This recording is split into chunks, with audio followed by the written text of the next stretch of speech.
même Jésus, mon frère, le Seigneur Jésus-Christ, même Jésus, plusieurs de ses disciples se retirèrent et n'allèrent plus avec lui. Jésus donc dit aux 12, et vous aussi, ne voulez-vous pas aussi vous en aller?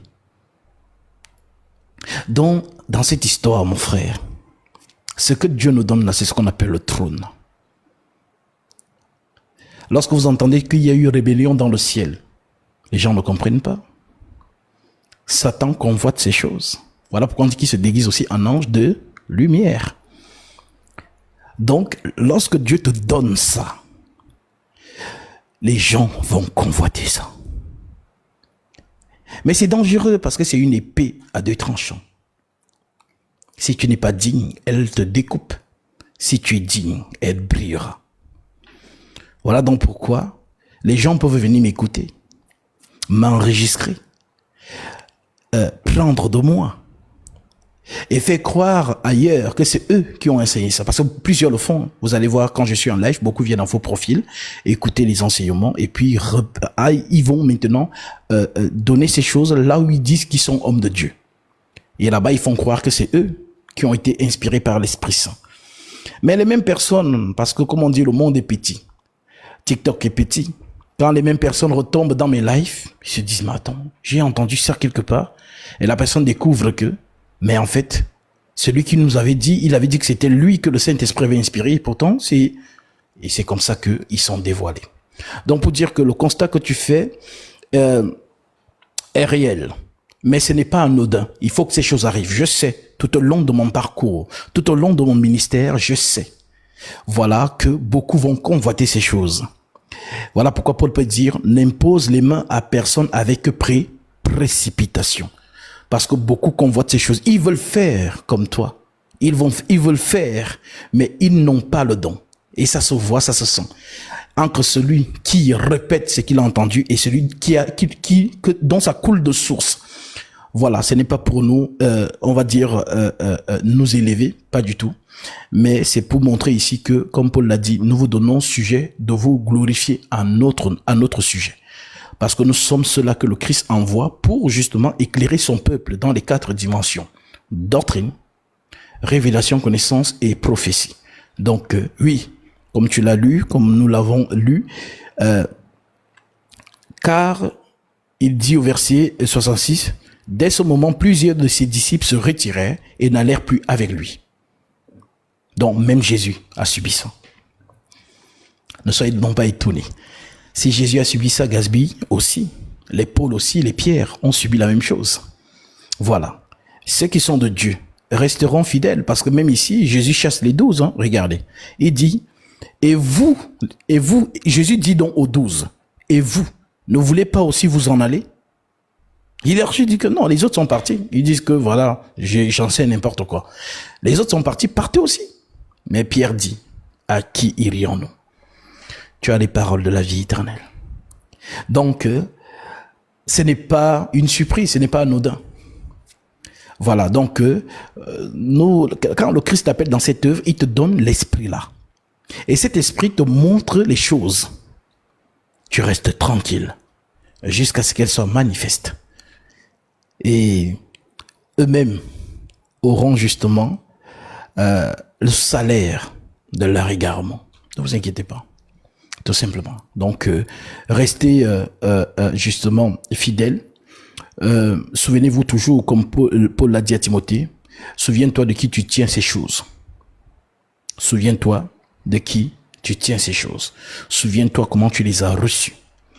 Alors, le ministère brille, le ministère s'agrandit. Et voilà, lorsqu'on parle de s'agrandir, nous ne parlons pas au nombre, non. Lorsqu'on parle de s'agrandir, nous on parle en qualité et non en quantité. Voilà, parce que très peu de personnes dans ce siècle qui se disent chrétiens ont la sainte doctrine. Et cela n'est pas étonnant puisque Christ l'a dit, étroite est la porte, resserrez le chemin qui mène à la vie. Il y en a peu qui les trouvent. C'est l'écriture. Donc ce n'est pas la masse en fait. Donc, parce qu'aujourd'hui, on a une connotation, c'est que lorsqu'on voit quelqu'un remplir un stade, cela veut dire que, ah, ça c'est l'homme de Dieu. Non, c'est pas l'unité de mesure.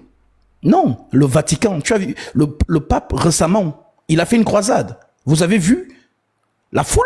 Car le Christ dit de sa propre bouche, étroite est la porte, resserrez le chemin qui mène à la vie, il y en a peu. C'est Jésus qui a dit, c'est pas moi. Il y en a peu qui les trouvent. Alors la question que le chrétien ou la chrétienne de cette génération, en tout cas de sa génération, puisque vous n'étiez pas de la génération des Pauls, vous n'étiez pas les contemporains des apôtres. Donc nous sommes de 2025. Maintenant, en 2025, toi qui dis que tu es chrétien ou tu es chrétienne, ancre dans toi-même, médite un peu et interroge-toi, ce qu'on appelle l'examen de conscience. Est-ce que réellement je suis dans la continuité de l'Assemblée des Saints de Jérusalem, ou alors j'ai été séduit ou égaré par des fausses doctrines et des faux ouvriers?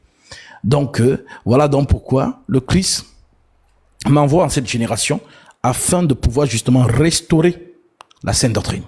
Voilà. Donc ceux qui sont de Dieu, nos chemins vont se rencontrer. Et justement, mon combat, c'est aussi que les prêtres et les cardinaux puissent justement revenir à la sainte doctrine.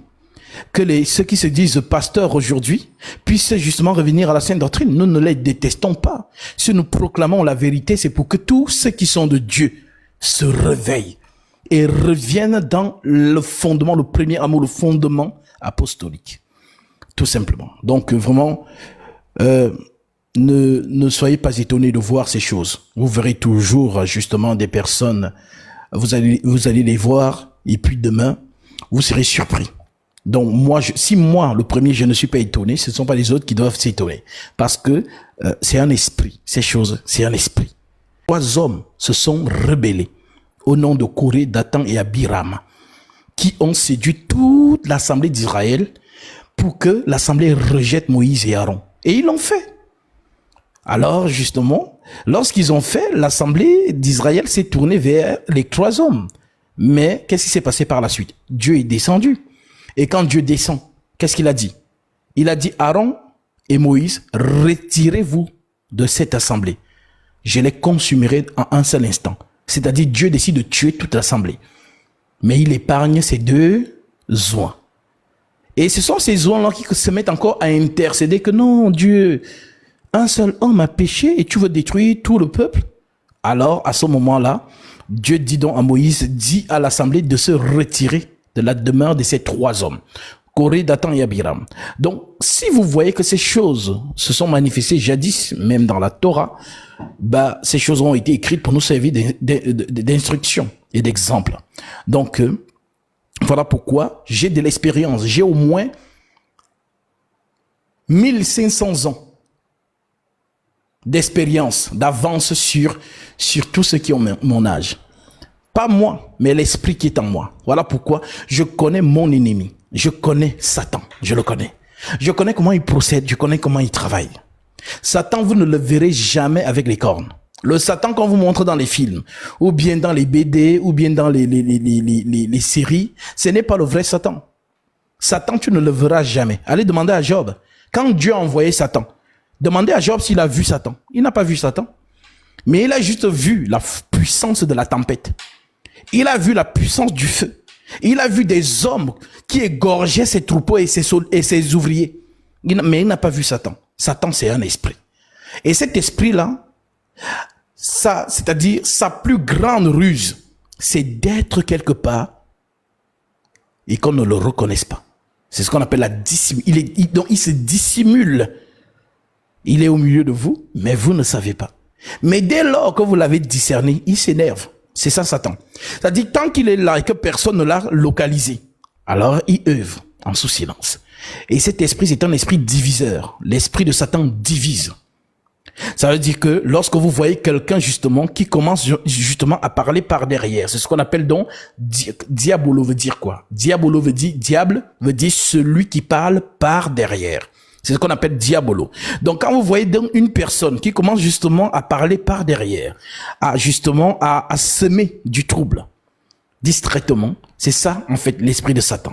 Et donc lorsqu'il sera donc manifesté, lorsqu'on va le voir, c'est là maintenant qu'il va justement s'énerver et dans son énervement, il veut donc amener tout le monde avec lui dans sa chute.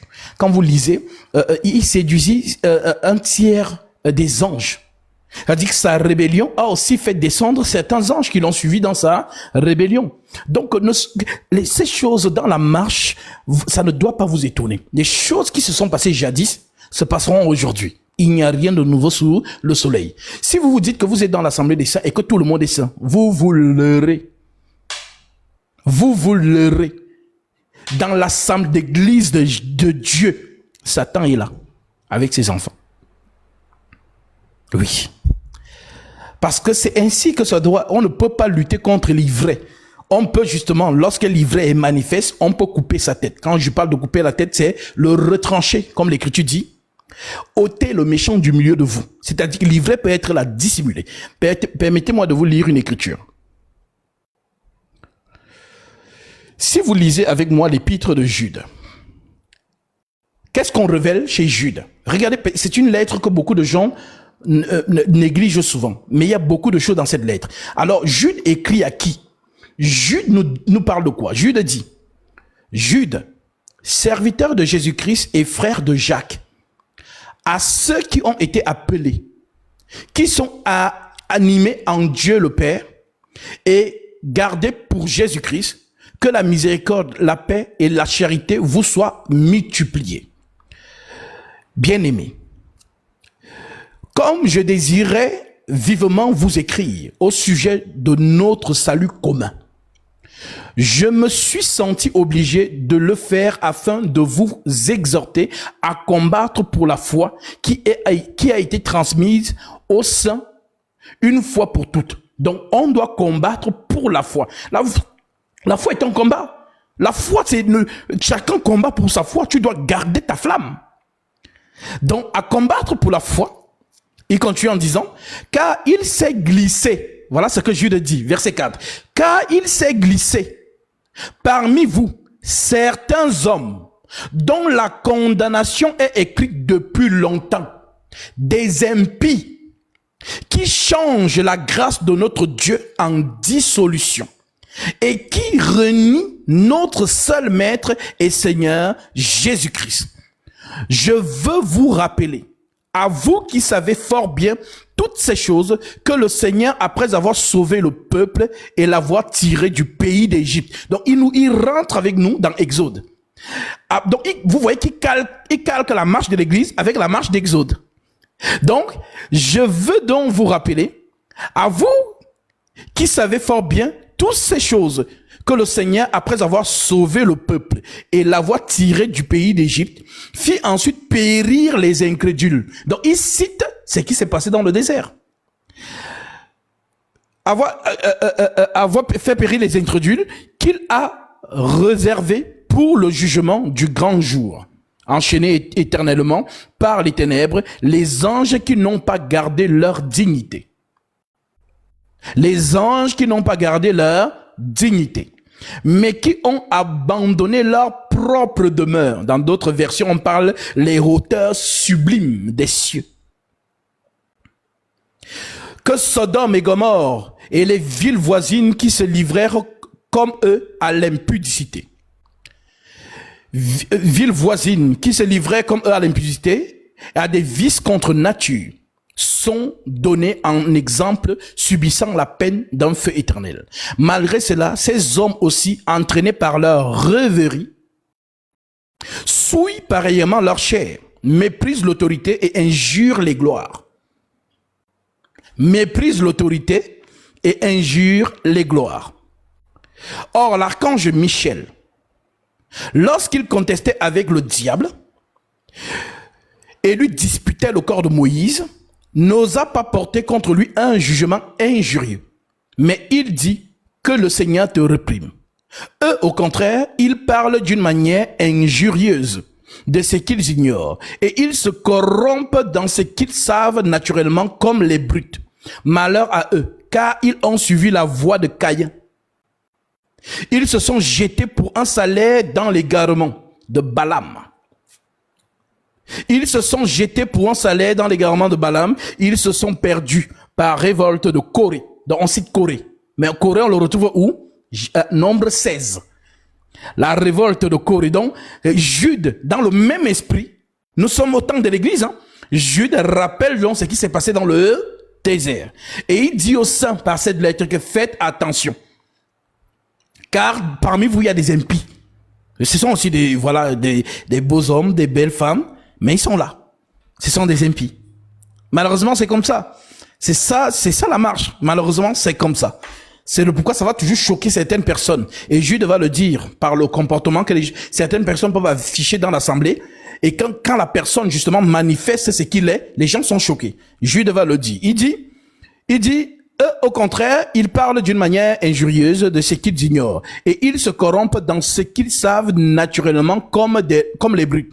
Malheur à eux, car ils ont suivi la voie de Caïn et ils se sont jetés pour un salaire dans l'égarement de Balaam. Ils se sont perdus par la révolte de Corée. Ce sont des écueils dans vos agapes. Faisant impudemment bonne chère. Vous savez ce qu'on appelle bonne chère? Faire comme si on est trop saint. Et ils sont au milieu de nous. Et ils le font. Donc faisant impudemment bonne chère, se répétant eux-mêmes, ce sont des muets sans eau, poussés par les vents, des arbres d'automne sans fruits, 2 fois morts, déracinés, des vagues furieuses de la mer, rejetant l'écume de leur impureté. Les astres errants. Les astres errants. Quand on parle des astres errants, on fait mention de quoi? Des anges déchus. Les astres errants. Donc en fait, je vais vous expliquer ces choses dans la révélation. Vous allez comprendre qu'en fait, l'église, c'est un peu comme le royaume des cieux. Et dans le royaume des cieux, il y a les anges. Et parmi les anges, il y a justement ceux qui vont être séduits par quelqu'un qui va se révolter. Donc quand vous entendez Corée, Dathan et Abiram, en fait, on vous présente ici ce qui s'est passé au ciel. Parce que quand Dieu donne le vêtement sacré à une personne, l'esprit là, que vous montez, que vous descendez, l'esprit là va susciter quelqu'un pour convoiter la même chose. C'est comme ça. Que vous le voulez, que vous le voulez pas. L'esprit là va toujours susciter les gens. Même les apôtres ont vécu ça. Je vais vous donner les Écritures. C'est aussi pour eux qu'Enoch, le 7e, depuis Adam, a prophétisé en ces termes. Voici le Seigneur est venu avec ses saints myriades pour exercer un jugement contre tous et pour faire rendre compte à tous les impies parmi eux de tous les actes d'impiété qu'ils ont commis et toutes les paroles injurieuses qu'ont proférées contre lui les pécheurs impies. Ce sont des gens qui murmurent. Ce sont des gens qui murmurent. Donc, dans l'assemblée des saints, on ne murmure pas. C'est déjà un signe ici dès que vous entendez l'esprit là, qui vous encourage à murmurer, prenez autorité. Prenez autorité. Voilà, donc, parce que le Seigneur entend tous les murmures. Les cabales, qu'est-ce qu'on appelle les cabales? Les cabales, ce sont des réunions secrètes. Donc, on vient de dire, ah, ma sœur, ah, non, je veux juste te parler, ainsi de suite. On t'injecte un truc. Mon frère, je vais juste, tu sais, il y a un live qui va se lancer. Donc, si tu es disponible, tu viens. C'est ce qu'on appelle donc les cabales. Voilà, donc, ce sont des gens qui murmurent, qui se plaignent de leur sort, qui marchent selon leur convoitise, qui ont à la bouche des paroles hautaines, qui admirent les personnes par motif d'intérêt. Un peu comme moi. Oh, tu es l'homme de Dieu. Tu es celui que Dieu a oint dans cette génération. Non, l'Esprit m'a dit, le Saint-Esprit m'a montré que. Ce sont les mêmes qui disent ça, mais ce sont les mêmes aujourd'hui qui disent encore le contraire. Que non, c'est Satan, et ainsi de suite. C'est ça. Donc, il s'approche de vous par motif d'intérêt.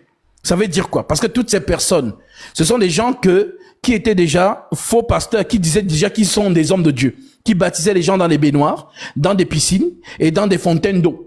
Maintenant, le jour où ils me trouvent sur TikTok, oh, quelle grâce, il est jeune, il maîtrise, ah, vraiment, ils adulent, ils parlent de lui, ainsi de suite, mais derrière, il y a un projet. Voilà donc pourquoi l'Écriture dit Dieu sonde les cœurs et les reins. Donc tout ce qui est dissimulé en toi, caché dans ton ventre, ça remontera en surface, que tu le veuilles ou pas. Et on saura qui tu es. Voilà donc pourquoi disciple Jude dit donc, ce sont des gens qui murmurent, qui se plaignent de leur sort, qui marchent selon leur convoitise, qui ont à la bouche des paroles hautaines, qui admirent les personnes par motif d'intérêt. Vous, mais vous bien-aimés, souvenez-vous des choses annoncées d'avance par les apôtres de notre Seigneur Jésus-Christ. Il vous disait qu'au dernier temps, il y aura des moqueurs marchant selon leur convoitise impie.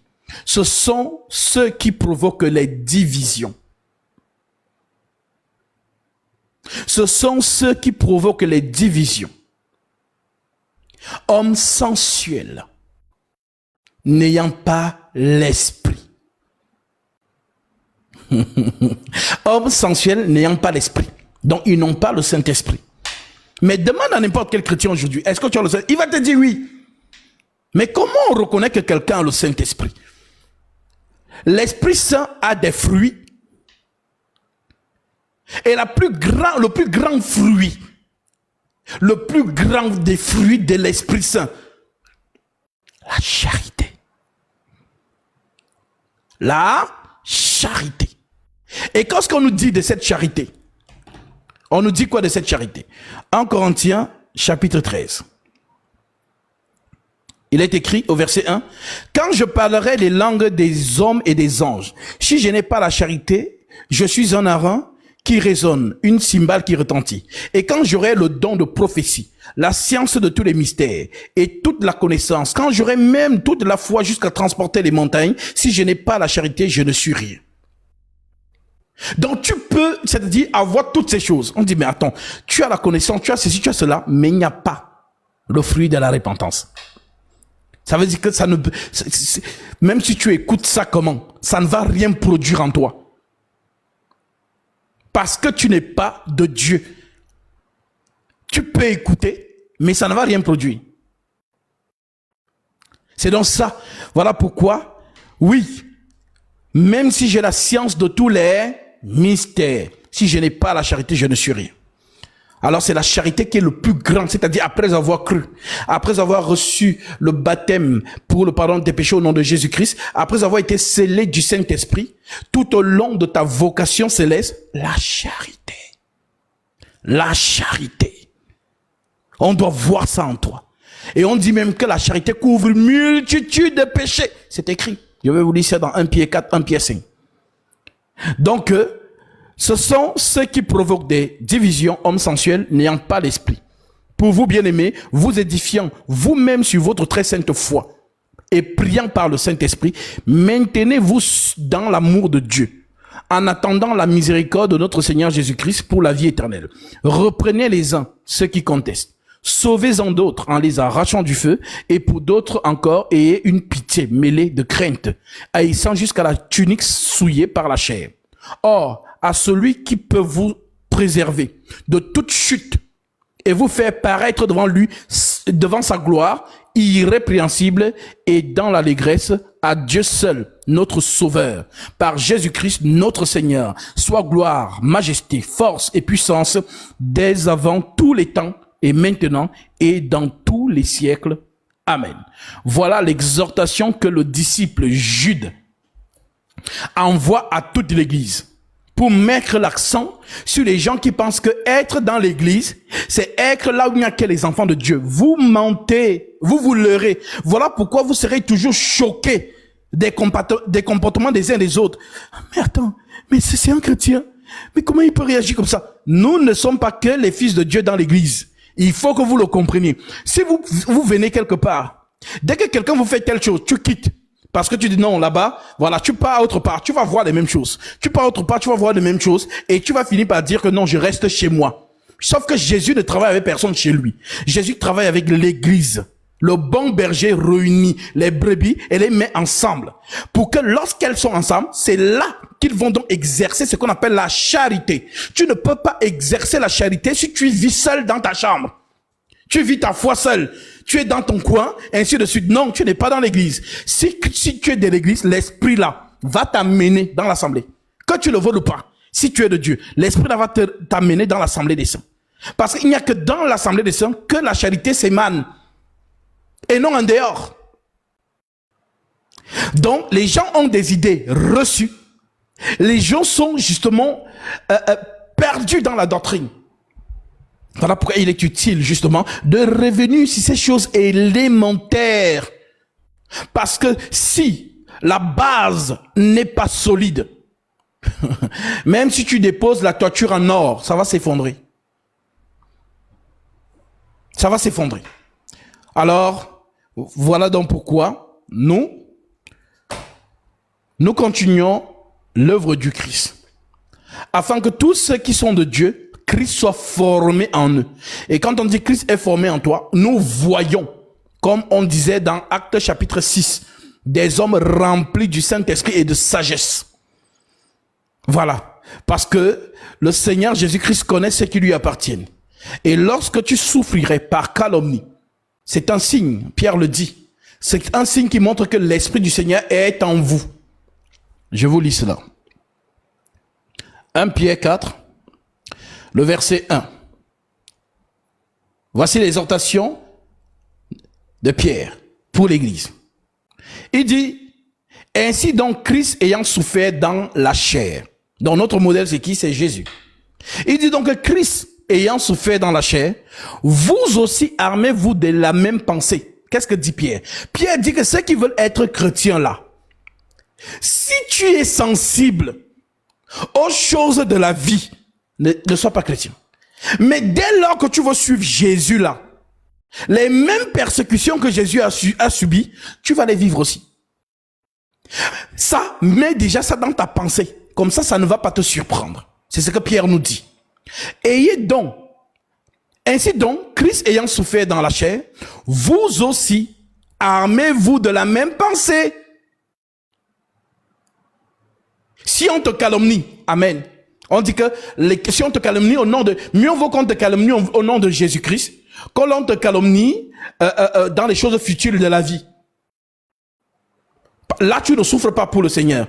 Là, voilà, ce sont des choses entre tes copines et tes potes, ainsi de suite. Mais quand c'est dans le Seigneur qu'on te calomnie, alléluia. Alors oui, ainsi Christ ayant souffert dans la chair, vous aussi armez-vous de la même pensée, car celui qui a souffert dans la chair en a fini avec le péché, afin de vivre non plus selon la convoitise des hommes, mais selon la volonté de Dieu pendant le temps qui lui reste à vivre dans la chair. Il y a un temps qui nous reste à vivre dans la chair. Pendant ce temps-là, toi qui as accepté Jésus, le temps que tu es dans la chair, en fait, c'est le temps de la croix. Ceux qui ne savent pas. Le temps que tu es dans la chair, c'est-à-dire que il faut vraiment que tu souffres pour cette œuvre. Comme ça, le jour où tu seras en train de monter pour aller rejoindre le Christ dans les airs, tes larmes vont, c'est-à-dire, tes larmes vont sécher. Parce que c'est le jour qu'attendent tous les saints qui souffrent dans la chair. Et quand on parle des souffrances dans la chair ici, dans ce que Pierre dit, c'est la souffrance de Jésus-Christ. Jésus a accepté les calomnies, les injures, les cabales. Il a supporté toutes ces choses. Alors toi aussi, si tu souffres de ça à cause de Jésus, alors cela montre que l'Esprit de Dieu est en toi. Pierre va dire ça. C'est assez, en effet, d'avoir le temps passé à accomplir la volonté des païens, en marchant dans la dissolution, les convoitises, l'ivrognerie, les excès du manger et du boire, les idolâtries criminelles. Aussi, trouvait-il étrange que vous ne vous précipitiez pas avec eux dans les mêmes débordements de débauche et vous calomnie. Donc si on te calomnie, parce qu'avant tu allais boire avec tes amis, tu allais en boîte de nuit faire la débauche avec les femmes ainsi de suite, et que subitement tu as changé, tu ne pars plus là-bas, et que maintenant ces amis-là commencent donc à parler contre toi, que il est devenu fou, il dit qu'il est devenu frère en Christ, voilà, regarde sa fille est devenue femme. Ces calomnies-là, en fait, on dit que c'est ta souffrance. Ils rendront compte à celui qui est prêt à juger les vivants et les morts, car l'évangile a été aussi annoncé aux morts. C'est ici que j'ai le verset qui montre que les morts ne sont pas morts. Les morts en Jésus dorment. Amen. Mais ceux qui sont morts sans Jésus ne sont pas morts. Car de la même manière que tous ceux qui sont morts pendant le déluge, de la même manière que tous ceux qui sont morts avant l'arrivée de Jésus-Christ sur terre, Dieu leur a tous donné une seconde chance. Voilà pourquoi on dit qu'il est allé prêcher l'évangile aux morts. C'est incroyable. C'est-à-dire que là-bas, comme on dit, regardez, Pierre dit, car l'évangile a été aussi annoncé aux morts. Et il prêchait comment? Parce que les morts sont vivants. Les âmes. Parce que quand ce corps s'arrête de fonctionner, ton âme, si tu as cru en Jésus, tu vas dans le sein d'Abraham. Si tu n'as pas cru en Jésus, tu vas dans un lieu de souffrance. Souvenez-vous de la parabole du Seigneur avec Lazare et l'homme riche. Les gens qui pensent que donc quand tu meurs là, non, de toute manière, avant de naître, tu ne sais pas où tu étais. C'est aussi comme ça, quand tu vas mourir, tu ne sauras pas aussi. Donc vivons, on ne vit qu'une fois. Profitons, ainsi de suite. Ne pense pas que quand on dit mort là, déjà ton âme n'est plus consciente, ton âme est consciente même. Tu vas descendre là-bas. On appelle ce endroit la fosse. Et elle est réelle, parce qu'il y a des sœurs qui ont vu cette fosse en songe et en vision. Elle est réelle, cette fosse. Elle est réelle, cette fosse. Si un aveugle, si un autre aveugle, les deux tomberont dans la fosse. Elle est réelle, cette fosse. Et dans cette fosse-là, Jésus-Christ est descendu là-bas. Pierre vous relate cela. Il dit, ils rendront compte à celui qui est prêt à juger les vivants et les morts. Car l'évangile a été aussi annoncé aux morts, afin que, après avoir été jugés comme les hommes, quant à la chair, ils vivent selon Dieu quant à l'esprit.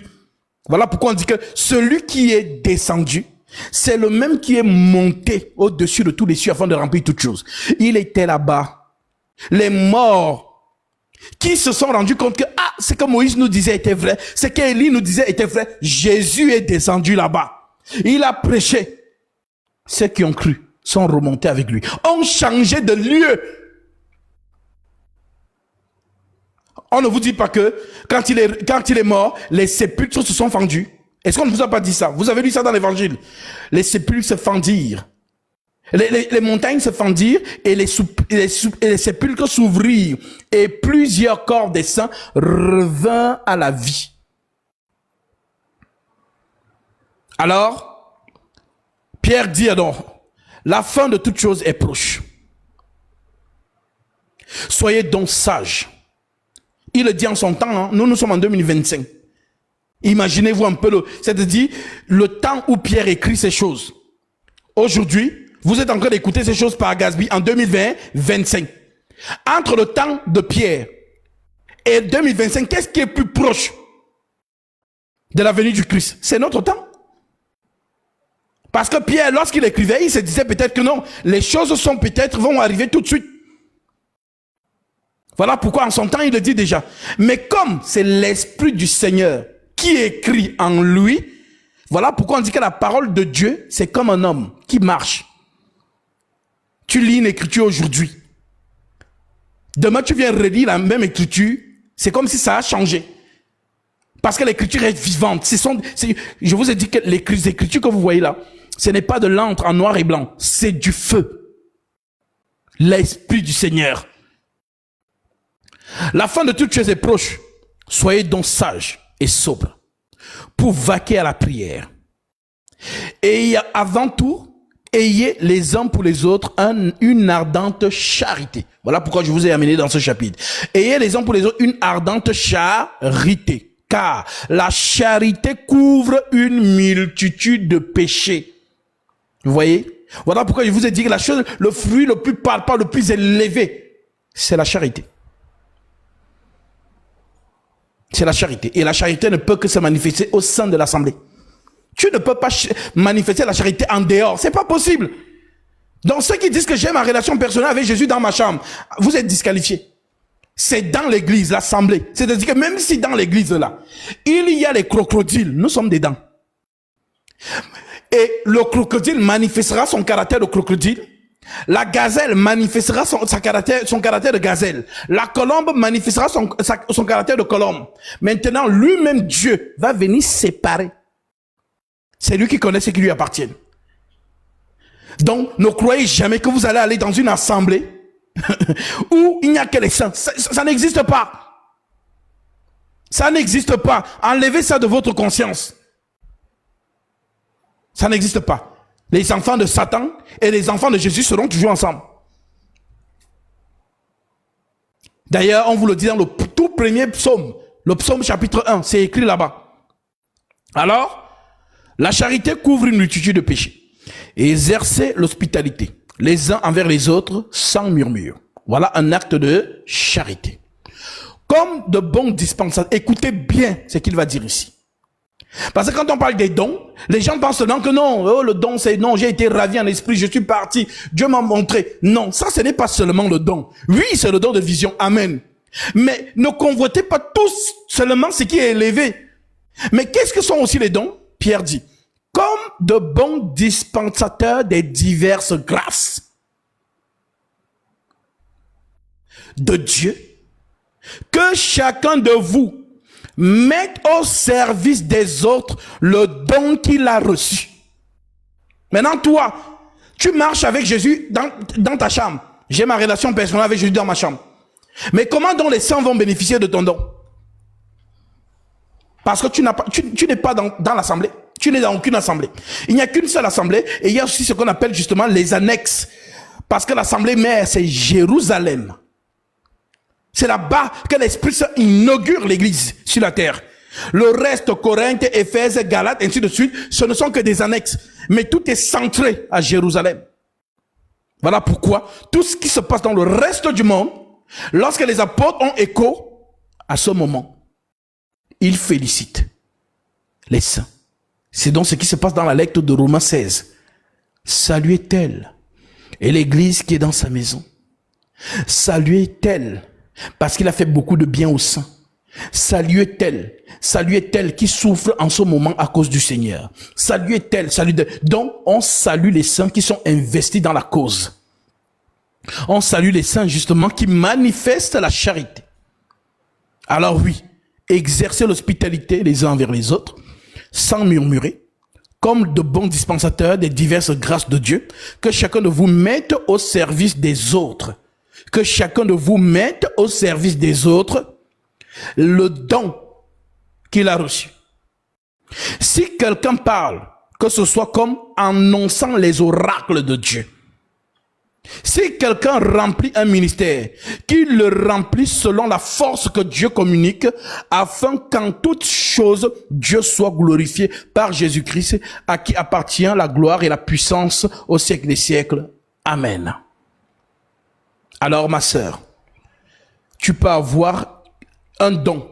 L'Écriture dit donc que mets ce don à la disposition de l'Église, des saints.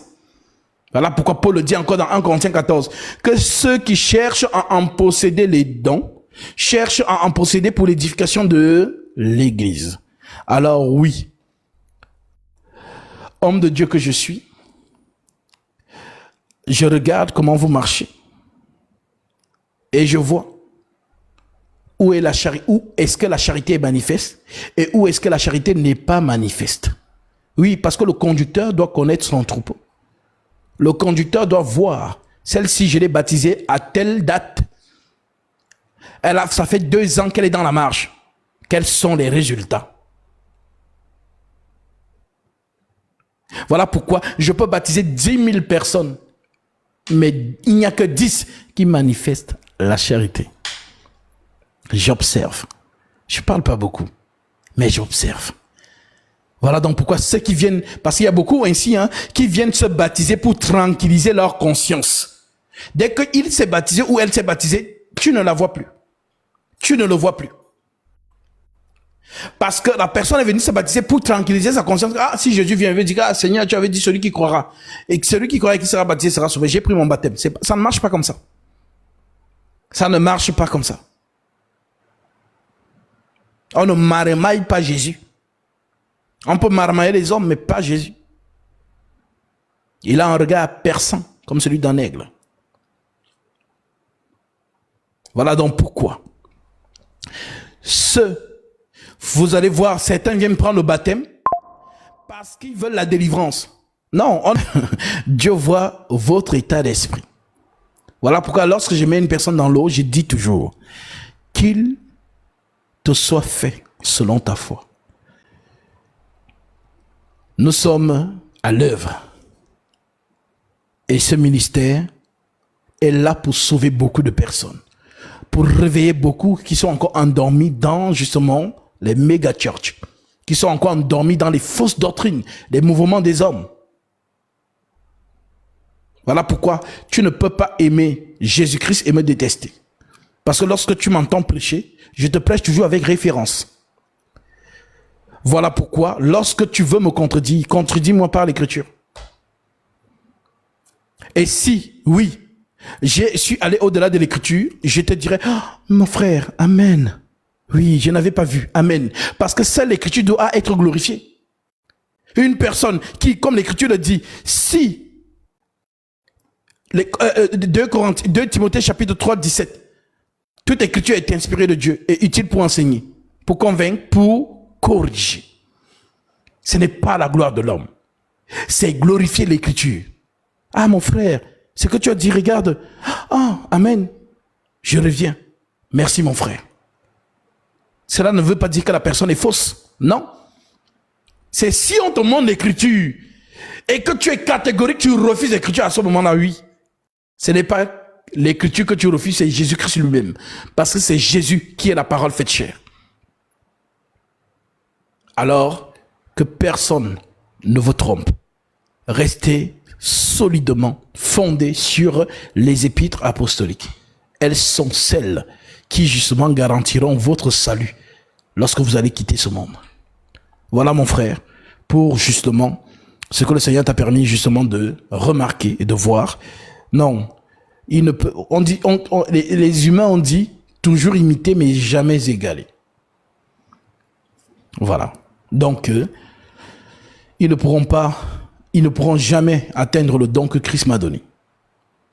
Parce que dans leur cœur, ce ne sont pas des fils de Dieu, ce sont des fils de la perdition. Je le sais. Tout ce qui est arrivé a été prophétisé. Je prends Jésus-Christ à témoin. Tout ce qui est arrivé a été prophétisé. C'était dans un coffret gardé. Les noms étaient déjà dans la liste. Je prends le Seigneur Jésus-Christ à témoin. Tous les trois là, le nom était déjà dans la liste. Et lorsque la prophétesse qui donnait ces noms-là, je disais, ma sœur, même celui qui s'est rébellé, qui dit que il a reçu l'imposition des mains, son nom était déjà dans la liste, puisque cela a été révélé que il te trahira. C'était écrit. J'ai pris ça, j'ai dit, ah, ma sœur, l'écriture dit quoi? 1 Thessaloniciens 5. Ne méprisez pas les prophéties, mais examinez toutes choses. Retenez ce qui est bon et abstenez-vous de toute espèce de mal. J'ai pris, j'ai mis de côté pour voir l'accomplissement. Et lorsque cela a commencé à se manifester, j'étais tranquille. La personne même a remarqué que je ne l'ai pas appelé, puisque la prophétie est en examination. Et dès que la personne est partie, on a glorifié Dieu. Et c'est cette même personne que vous voyez aujourd'hui dans la cabale avec les autres. Donc rien n'est, je sais qu'ils sont là en faux profil, ils sont en train d'écouter. Rien n'est arrivé au hasard. Vos noms étaient déjà dans la liste. Voilà. Donc, ne pensez pas que, voilà, c'est arrivé parce que, non, c'était déjà là. Lorsque ça s'est juste manifesté, nous avons glorifié le Seigneur. Et celles et ceux qui ont reçu cette prophétie-là ont compris que, nous marchons dans cette assemblée, nous ne marchons pas par nous-mêmes. Il y a vraiment le Saint-Esprit qui marche au milieu des saints et qui annonce les choses et qui donne les oracles. Et puis, voilà, les choses sont en amont gardées pour voir l'évolution, voir l'accomplissement. Si cela ne vient pas de Dieu, ça ne s'accomplira pas. Mais si cela vient de Dieu, ça va s'accomplir. Voilà pourquoi l'Écriture dit, le prophète qui parlera par audace sera puni de mort.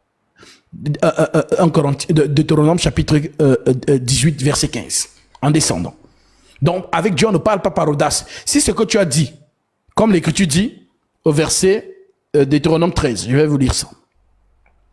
Deutéronome 13, verset 1 déclare, s'il s'élève au milieu de toi, un prophète ou un songeur, parce qu'il y a des gens qui négligent les songes. Pourtant, les songes, c'est Dieu qui parle. Pas tous les songes, bien évidemment, puisque Ecclésiaste 5 dit, il y a de la multitude de vanité dans les songes. Mais Dieu aussi parle par les songes. Job chapitre 33, verset 14. On lit Deutéronome 13 et on concilie cela avec Job chapitre 33. Donc ne négligez pas les songes.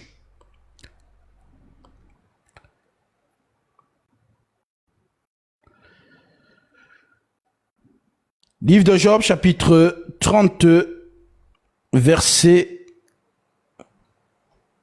Job 33, 14. Il est écrit: Dieu parle cependant tantôt d'une manière, tantôt d'une autre, et l'on n'y prend point garde.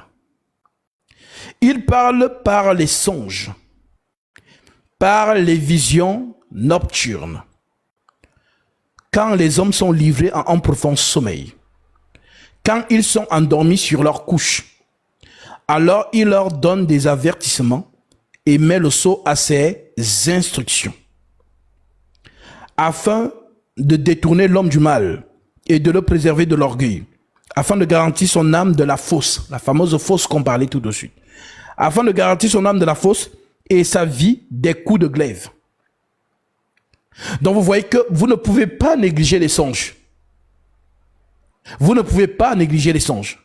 Dieu parle par les songes. Alors, dans Deutéronome 13, il dit donc, au verset 1, s'il s'élève du milieu de toi un prophète ou un songeur, un rêveur, un songeur, qui t'annonce un signe ou un prodige, et qu'il y ait accomplissement du signe ou du prodige dont il t'a parlé, en disant, allons auprès d'autres dieux, des dieux que tu ne connais point, et servons-les. Tu n'écouterais pas les paroles de ce prophète ou de ce songeur, car c'est l'Éternel, votre Dieu, qui vous met à l'épreuve pour savoir si vous aimez l'Éternel, votre Dieu, de tout votre cœur, de toute votre âme. Donc, vous voyez donc ici que les songes, c'est très important. Dieu parle par les songes. Donc, lorsqu'une sœur a un songe ou un frère a un songe, il me l'envoie. Et dans ces choses, on n'improvise pas. Le don, ce n'est pas que non, tu commences à imaginer les choses. Ce sont les flashs. Dans les songes, il y a des clés. Tu peux avoir un songe de plusieurs choses, mais il n'y a qu'une seule clé. Il faut la retrouver. Et le message réside dans cette clé-là. Donc, c'est pourquoi on parle de don d'interprétation. C'est pas que non, voilà, tu te lèves, tu commences à imaginer. C'est comme ça que les gens s'improvisent dans ces choses et commencent à donner des fausses interprétations. Quand Dieu envoie un message dans un songe, il parle par symbole. Quand Dieu parle aussi par vision, parce qu'il y a le songe, il y a aussi les visions. Donc oui, le songeur ou le prophète, c'est la même chose. Tu allais dormir, le Seigneur te montre tant.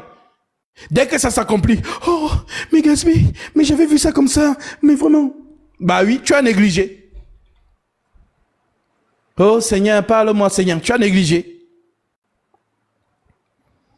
Voilà pourquoi, comme l'ennemi est rusé, lui aussi, il parle par les songes. Dans cette histoire, le don du discernement des esprits. Voilà pourquoi quand on m'envoie un songe, vous pensez que non, c'est comme ça? J'écoute. Il ne me suffit même pas 30 secondes. Je mets à côté quand je sais que c'est la chair.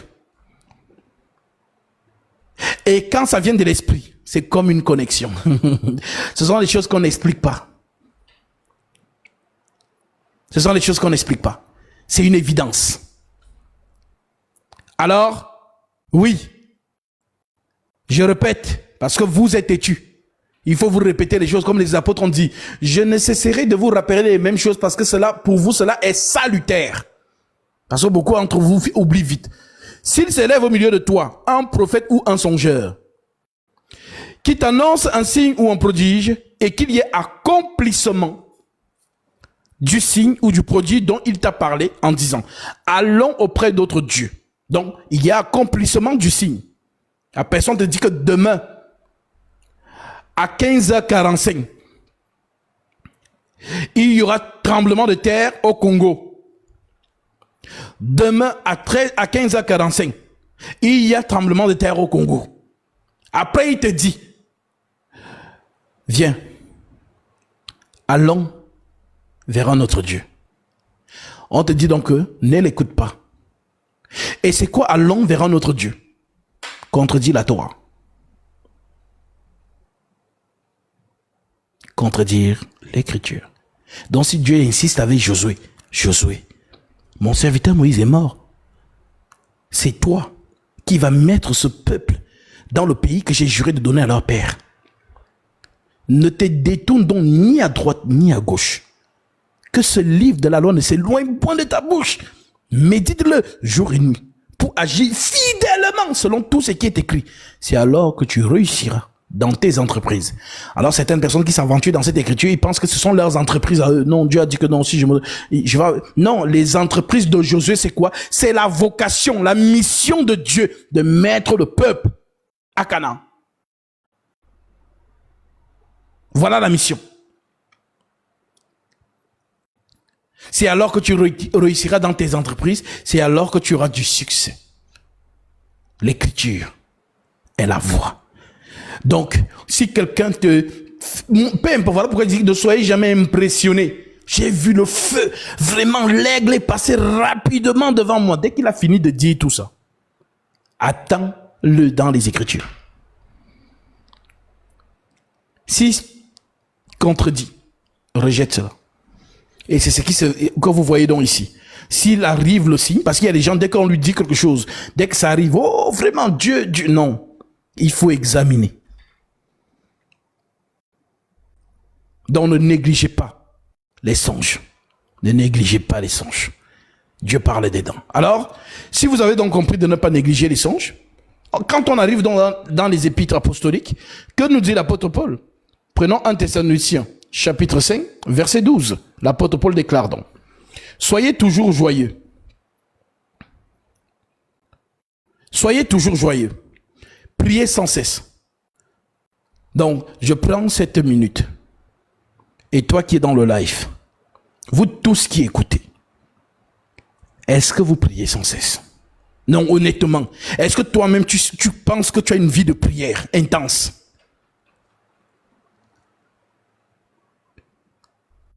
Ne vous y trompez pas. Hein? Les recommandations du Saint-Esprit, les enfants de Dieu les mettent en pratique. Priez sans cesse.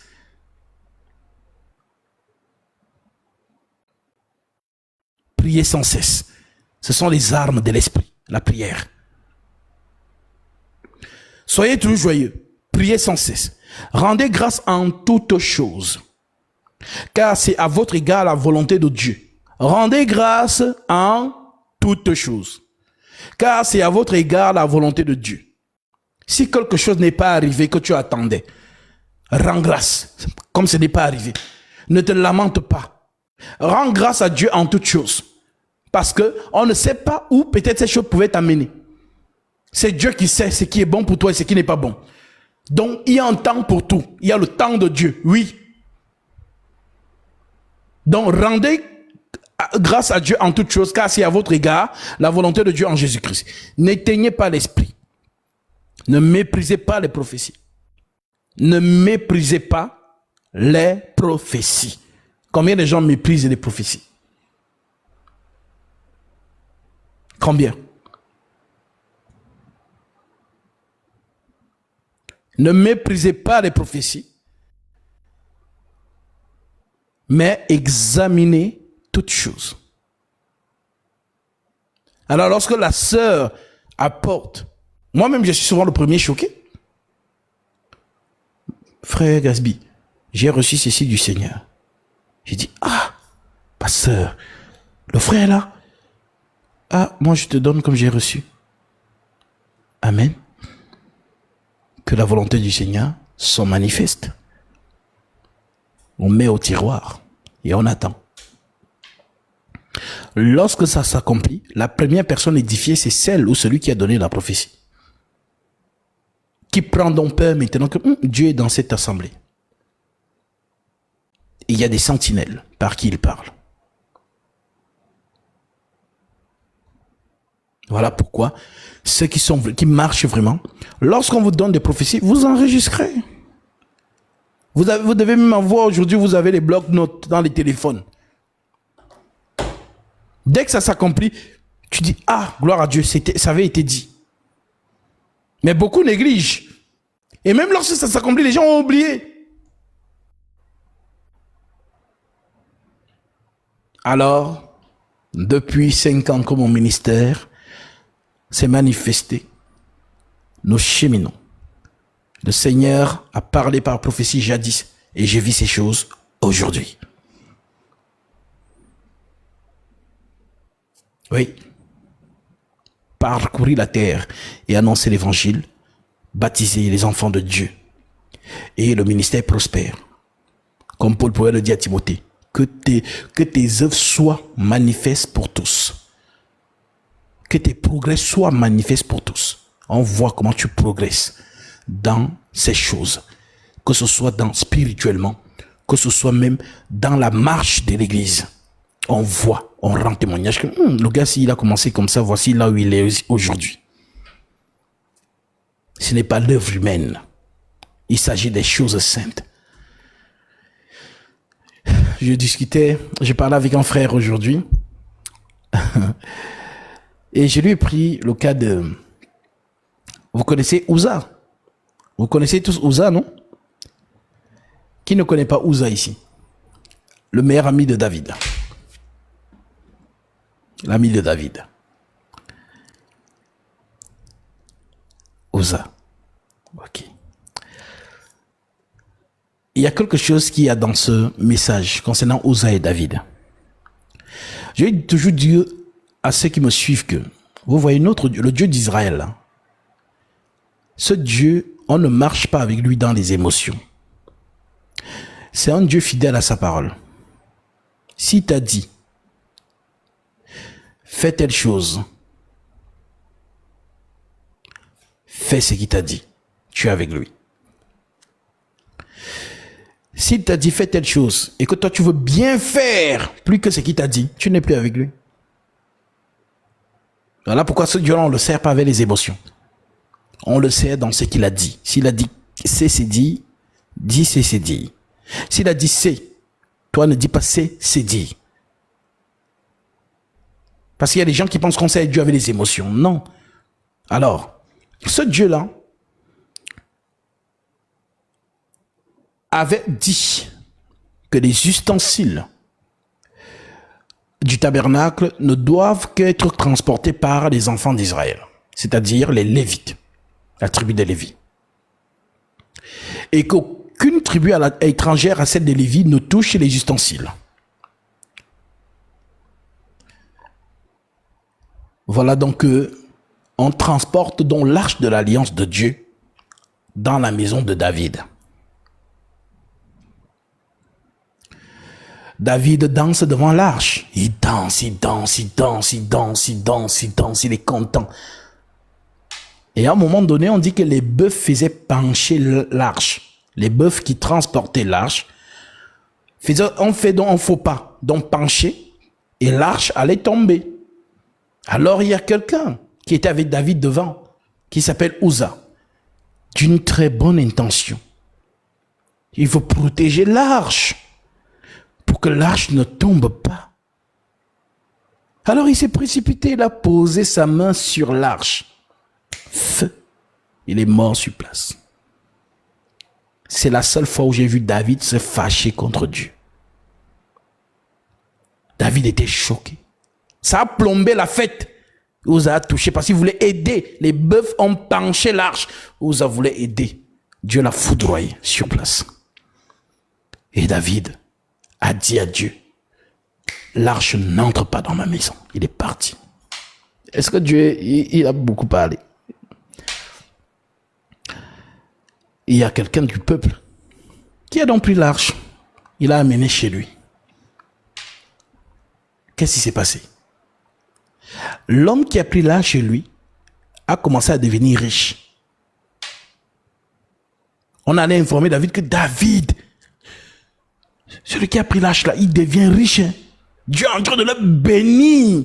On dit que David a couru pour aller chercher l'arche de Dieu. Avec Dieu, on ne fait pas les chichis. On ne fait pas les chichis. Je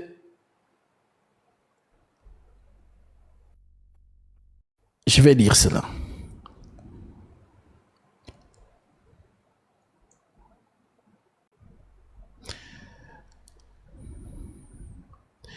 Nous sommes ici dans 2 Samuel.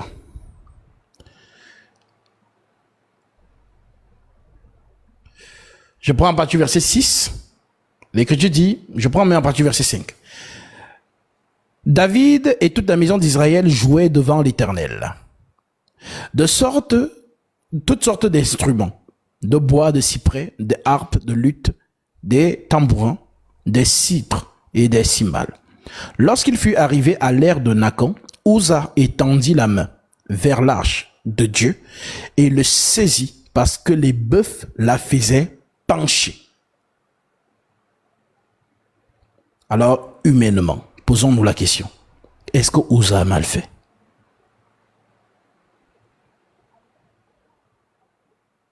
Humainement, c'est une bonne intention. Il veut aider. Que l'arche ne tombe pas. Les bœufs font pencher là, donc il protège l'arche. L'arche de Dieu ne doit pas quand même tomber. Alors, Uza pose la main. Uza, on dit donc, la colère de l'Éternel s'enflamma contre Uza. Et Dieu le frappa sur place. À cause de sa faute, Uza mourut là, près de l'arche de Dieu. David eut peur de l'Éternel en ce jour-là. Hey! Mais Dieu, mais Uza n'a rien fait. Le verset, c'est 2 Samuel chapitre 6. Ce verset vous montre qu'on ne sert pas Dieu avec les émotions. Je dis ça surtout aux femmes. Ce Dieu-là, on ne le sert pas avec ses émotions. On le sert dans sa parole. Ce qu'il a dit, fais-le. N'ajoute pas, ne retranche pas. Mais comme il y a des gens qui veulent être plus spirituels que Dieu lui-même, je ne sais pas. Qui veulent toujours faire plus que ce qu'on leur demande de faire. Ou improviser leurs choses. Dieu n'est pas avec vous. Ce Dieu-là, on le sait dans sa parole. Comme Jésus lui-même dit, celui qui m'aime garde mes commandements. Donc l'amour de Jésus, c'est quoi? C'est qu'il a dit, je veux aussi que les femmes vêtues d'une manière décente, avec pudeur et modestie, ne se parlent ni détresse. C'est Jésus qui a dit. Ni de pelle. C'est Jésus qui a dit. Tu peux dire à Jésus, ah Jésus, Tom, tu sais que c'est compliqué pour moi. Aide-moi. Parce que c'est ta parole et je veux l'accomplir. Aide-moi à me dépouiller. Car seul toi peux m'aider à arriver à ce niveau. Mais ne te braque pas contre l'écriture. Comme les femmes de ce siècle. Soyez humbles face aux écritures. Et comme le Christ l'a dit, vous ne pouvez rien faire sans moi. Alors implorez la miséricorde du Seigneur, que Seigneur, toi-même tu connais ta fille que je suis. Tu sais que moi-même, je suis déjà fatigué de moi-même. C'est-à-dire moi-même d'abord, je suis d'abord fatigué de moi-même. Père, je t'en supplie. Ta parole le dit, je dis amen, je ne discute pas. Aide-moi donc maintenant à accomplir cela. Viens Jésus, je t'appelle au secours. Aide-moi. Ce sont des prières tellement agréables. Dieu voit que tu as la volonté, mais tu n'as pas la force. Tu as la volonté parce que tu crois. Tu sais, non, c'est un Dieu image dans ses principes. Alors Seigneur, aide-moi. Toi-même, tu sais que j'ai la volonté, mais peut-être je n'ai pas la force de le faire. Aide-moi. Dieu le fera. Ce sont des prières agréables. Mais toi, tu veux toujours bagarrer contre Dieu. Tu veux toujours monter. Ah non, ça c'est l'évangile d'avant. Oh non, ça c'est Paul qui a dit. Oh machin. Pourquoi? Parce que tu n'aimes pas cette écriture. Avec Jésus, l'agneau, on ne mange pas que les parties qui ont la chair. On mange aussi les tendons. Donc avec Jésus, il n'y a pas le menu. Non, j'aime ça. Non, ça, j'aime pas. Oui, ça, j'aime. Ça, j'aime pas. Donne-moi ça. Non, ça, j'aime pas. C'est pas le menu. C'est pas le menu. Alors, cette histoire nous montre que ce Dieu-là, on le sait dans sa parole, dans ses principes. Alors, l'Écriture continue en disant, la colère de l'Éternel s'enflamma contre Uza et Dieu frappa sur place à cause de sa faute. Uza mourut là, près de l'arche de Dieu. David fut irrité de ce que l'Éternel avait frappé Uza d'un tel châtiment. Et ce lieu a été appelé jusqu'à ce jour Peretz Uza. David eut peur de l'Éternel en ce jour-là. Et il dit, comment l'arche de l'Éternel entra-t-elle chez moi? Il ne voulut pas retirer l'arche de l'Éternel chez lui, dans la cité de David. Et il la fit conduire dans la maison d'Obed et d'Om. David, il donne plutôt l'arche à une autre personne que donc si Dieu te frappe, qui te frappe là-bas? Ah, vraiment. Donc, Obed-Edom, on dit, d'Obed-Edom et toute sa maison. On vint dire au roi David que l'Éternel a béni la maison d'Obed-Edom et tout ce qui est à lui, à cause de l'arche de Dieu. Dieu bénit. Dieu est entré dans la maison de Obed. Sa maison a prospéré.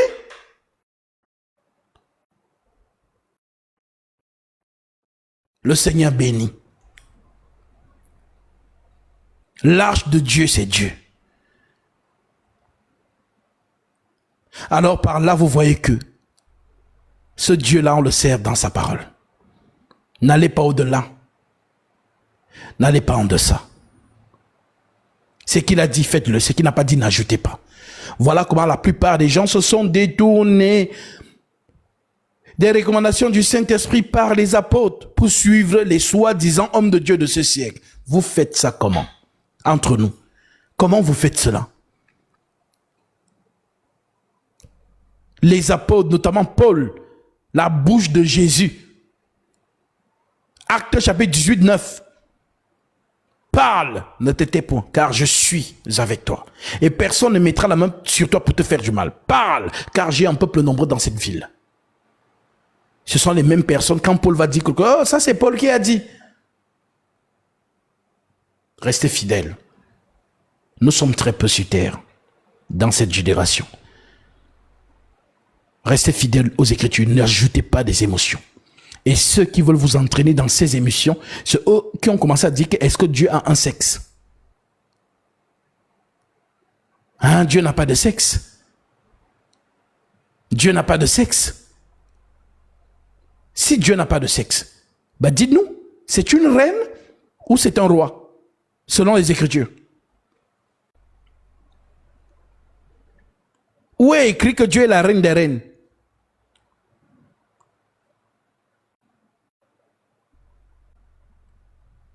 N'est-ce pas lui qui affirme qu'il est le roi des rois? Jésus est venu sur cette terre, c'était une femme? Oh, Dieu n'a pas de sexe. Alors retenez ceci aujourd'hui.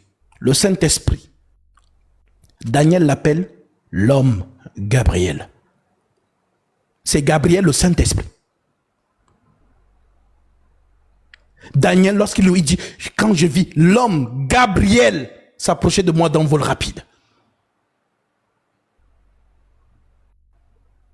Les gens viennent vous dire n'importe quoi. Dieu n'a pas de sexe, il n'y a plus ni homme ni femme. C'est en ce qui concerne le salut. En ce qui concerne le salut. Oui, Dieu ne regarde pas que tu sois une femme ou un homme, ou que tu sois grec ou juif.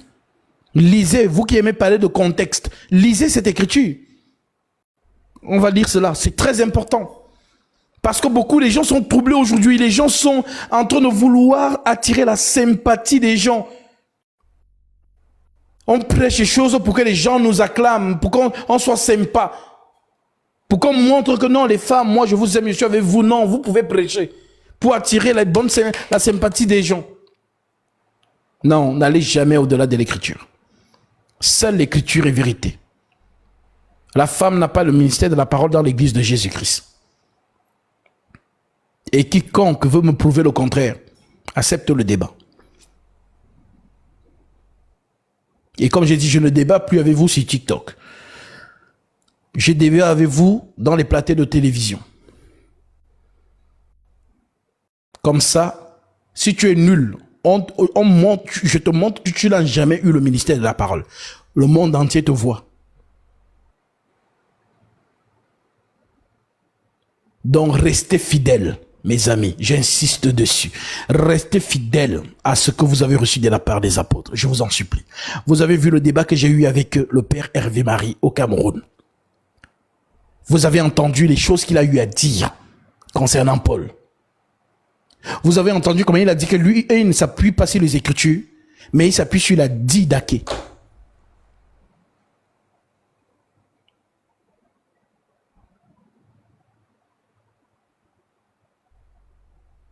Alors pour vous qui êtes restés fidèles à ce que les apôtres nous ont enseigné, ne bougez pas. Restez dans cette fidélité. Et si vous êtes touché par la parole, venez vous faire baptiser. Je vous ai dit, surnommez-moi Gasby le Baptiste.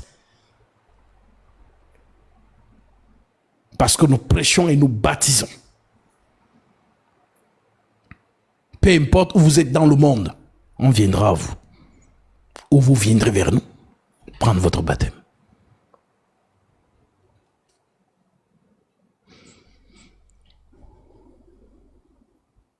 Alors, que chacun de vous garde cette exhortation profonde et que personne ne vous trouble. Partout où vous allez aller, apportez seulement les Écritures. Vous n'avez même pas besoin de beaucoup parler. Apportez seulement les Écritures. Ma sœur, tu dis que la femme peut enseigner. Où? Dans l'église? Montre-moi donc un exemple. Dans les Écritures, si tu me montres, je dis Amen. Parce que le ministère est lié au baptême. Le baptême est lié au ministère de la parole. Bon, montre-moi aussi une femme qui a baptisé dans les épîtres.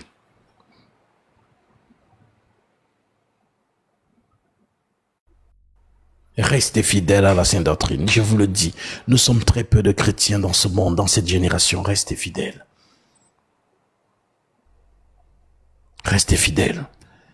Si tu as gardé les principes des Saintes Écritures, si tu es dans la marche, dans la sainte doctrine, dans l'assemblée des saints, marchant fidèlement avec ce qui est écrit, alors tu es sûr que tu es la continuité de l'assemblée des saints de Jérusalem.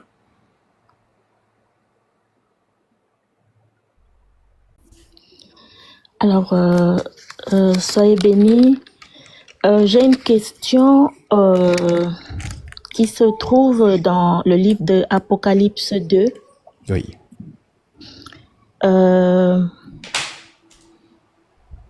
J'ai lu à peu près tout le chapitre, mais ma question, elle est plutôt centrée sur le verset, à partir du verset 18 D'accord. du chapitre 2 de Apocalypse. Ok, bon, je vais lire. Apocalypse chapitre 2, verset 18 déclare, écrit à l'ange de l'église de Thyatire. Voici ce que dit le Fils de Dieu, celui qui a les yeux comme une flamme de feu et dont les pieds sont semblables à de l'airain ardent. Oui, c'est cette écriture-là. Oui.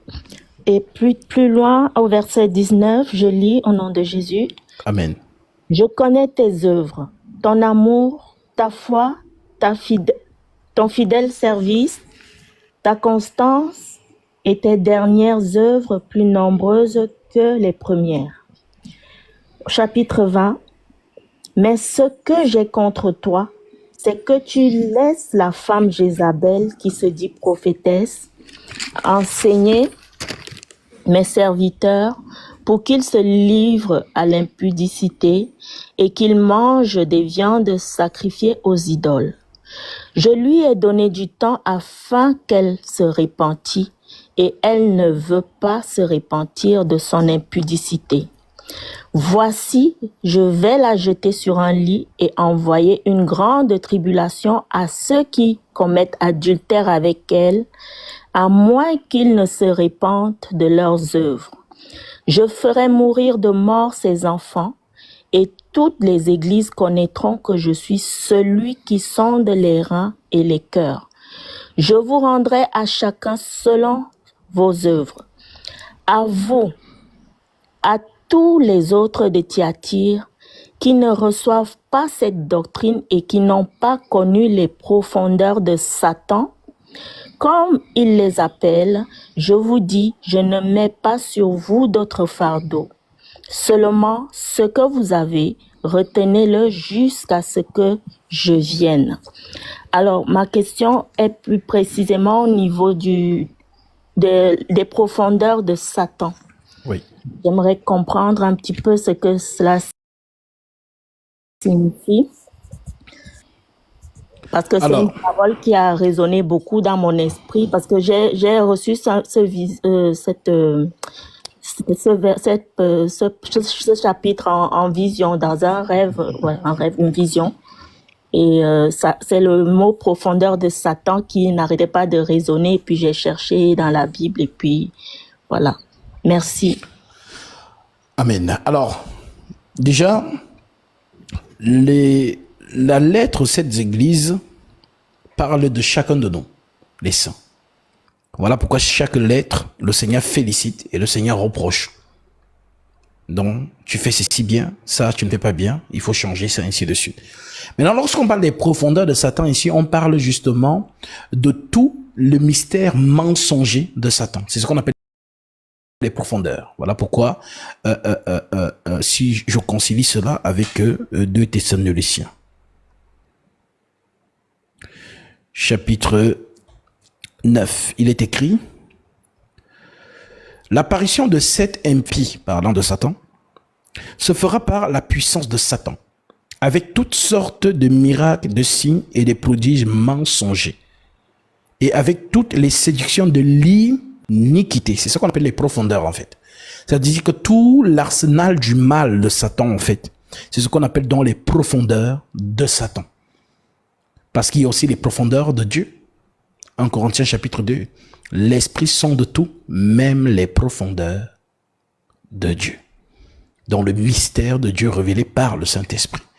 Donc c'est ici que justement Satan aussi, qui aussi a des ouvriers, de la même manière que Jésus a des apôtres, Satan aussi a des apôtres. Dans 2 Corinthiens 11, on te le dit, je cite cela.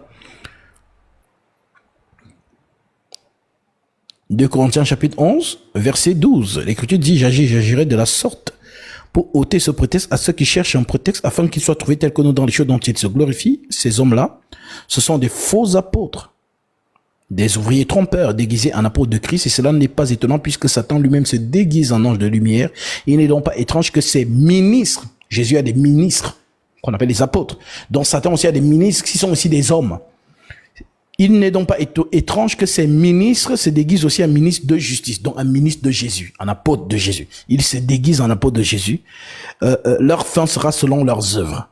Donc c'est donc ça en fait qu'on appelle justement les profondeurs de Satan. C'est-à-dire tous ceux qui ne marchent pas justement dans la fidélité de Dieu et qui veulent justement manifester tout le mystère de l'iniquité qui agit justement, comme Paul le dit, dans les enfants de la rébellion ayant la marque de la flétrissure dans leur conscience. Tout simplement. Et qu'est-ce qu'on te disait dans la vision? En fait, c'est parce que j'étais dans un ministère avant. Et bon, pour dire vrai, c'était le pasteur en question, c'est quelqu'un qui était un ex-sataniste. Et il est pasteur en ce moment. Et moi, j'ai œuvré dans ce ministère-là pendant longtemps, environ 4 ans, hein, pratiquement. Hein. Et puis, à un moment donné, je commençais à ressentir dans mon esprit vraiment des choses qui n'allaient pas, des choses qu'il avait enseignées, et tout d'un coup, il commençait à se contredire. Notamment, il commençait de vendre des livres, par exemple, et a commencé à demander aussi beaucoup des appels de fonds pour agrandir l'église. Donc, c'est pendant cette période-là que j'ai eu cette vision-là avec ce verset-là, et je comprenais pas trop, vraiment, voilà, j'étais un peu confuse, on va dire ça comme ça. Je comprenais pas. D'accord. Si ça a un rapport avec ce ministère-là, il fallait que je parte de là. Voilà. Déjà, premièrement, si vous voyez déjà quelqu'un qui vous vend des livres, comprenez que la personne vous vend sa pensée. Nous avons un seul livre, les Épîtres apostoliques, car Christ nous a recommandé les apôtres. Jean 17, 19 à 20. Je me sanctifie moi-même pour eux, afin qu'eux aussi soient sanctifiés par la vérité, et ce n'est pas pour eux seulement que je prie, mais encore pour tous ceux qui croiront en moi par leur parole. Vous avez vu que Paul a écrit un livre? Vous avez vu que Pierre, Jacques, Jean, est-ce qu'ils ont écrit des livres? Non. Mais aujourd'hui, vous allez voir, c'est une tendance généralisée. Dès que quelqu'un est un peu famé, ainsi de suite, il commence les 7 techniques pour garder son mariage. Oh, telle chose. Ce sont des livres qui communiquent la pensée de ces gens. Voilà, ça n'a rien à voir avec Dieu. Le Saint-Esprit nous a enseigné par les lettres apostoliques. Voilà pourquoi Paul peut dire, ainsi donc frères, demeurez fermes et retenez les instructions que vous avez reçues, soit par notre parole, soit par notre lettre. Les lettres sont là, c'est ça notre livre, que nous mangeons matin, midi et soir, que nous lisons matin, midi et soir. Les gens délaissent les saintes écritures pour aller lire des livres écrits par les hommes et où ils vendent ces livres et ainsi de suite. Non. Oui, ça fait partie de ce qu'on appelle les profondeurs de Satan. Tous ceux qui ne confessent pas la sainte doctrine confessent l'autre esprit, c'est tout en fait. Tous ceux qui ne confessent pas la sainte doctrine confessent l'autre esprit. Jésus dit, celui qui n'amasse pas avec moi disperse, et celui qui n'est pas avec moi est contre moi. Il n'y a pas de demi-mesure. Donc, il y a des signes déjà qui vous montrent que ces personnes, quand vous les voyez, voilà pourquoi aujourd'hui, l'unité de mesure pour tous les chrétiens, c'est l'écriture. L'unité de mesure, ce n'est même pas moi. L'unité de mesure de tous les chrétiens, c'est l'écriture. Pourquoi? Parce que les apôtres ont fait ce travail. Aujourd'hui, nous avons justement les Bibles avec nous. Il faut donc lire les épîtres. Les épîtres n'ont pas besoin d'interprétation. Les épîtres, ce sont les apôtres qui ont prêché clairement. Donc, lorsque je lis les épîtres, à la lumière de ce que je lis, c'est avec ça aussi que je regarde. On peut dire que ce sont les lunettes pour voir aujourd'hui c'est quoi l'assemblée des saints et c'est quoi qui n'est pas l'assemblée des saints. Qui est homme de Dieu et qui ne l'est pas. Puisque l'apôtre Paul signe Galates chapitre 1:8. Je vais lire ça, c'est mieux. Galates 1:8. L'apôtre Paul dit, mais quand nous-mêmes, quand un ange du ciel annoncerait un autre évangile que celui que nous vous avons prêché, qu'il soit anathème. Nous l'avons dit précédemment et je le répète à cette heure. Si quelqu'un vous annonce un autre évangile que celui que vous avez reçu, qu'il soit anathème. Donc on ne peut pas annoncer un autre évangile. C'est qu'ils ont écrit, c'est par ça que nous marchons. Je prends souvent l'exemple des femmes qui aiment beaucoup acheter les ustensiles de cuisine. Lorsque celle-ci achète peut-être un ustensile, un nouveau robot pour cuire le poulet ou je sais pas, ou voilà pour faire les jus, ainsi de suite. Elle achète, ce truc vient avec ce qu'on appelle une posologie ou bien encore comment on appelle un truc, ce qui indique comment tu dois monter la machine, ainsi de suite. Donc, forcément, tu vas prendre la chose pour référence et tu vas justement suivre le modèle, compte la notice, merci beaucoup. La notice de cet appareil, tu vas suivre point par point, jusqu'à ce que tu vas respecter la notice telle qu'on t'a indiqué les choses et c'est ainsi que tu vas bien monter l'appareil. Mais si tu délaisses la notice et que tu veux monter de toi-même, il se peut que tu gâtes même l'appareil ou que tu plantes même l'appareil. Alors, si on est capable de le faire avec les ustensiles, que ce soit de cuisine, de voiture, comment ne pouvons-nous pas le faire avec c'est-à-dire la notice de notre âme? Ce sont les lettres. Quand vous entendez les saintes lettres apostoliques là, c'est la notice des chrétiens.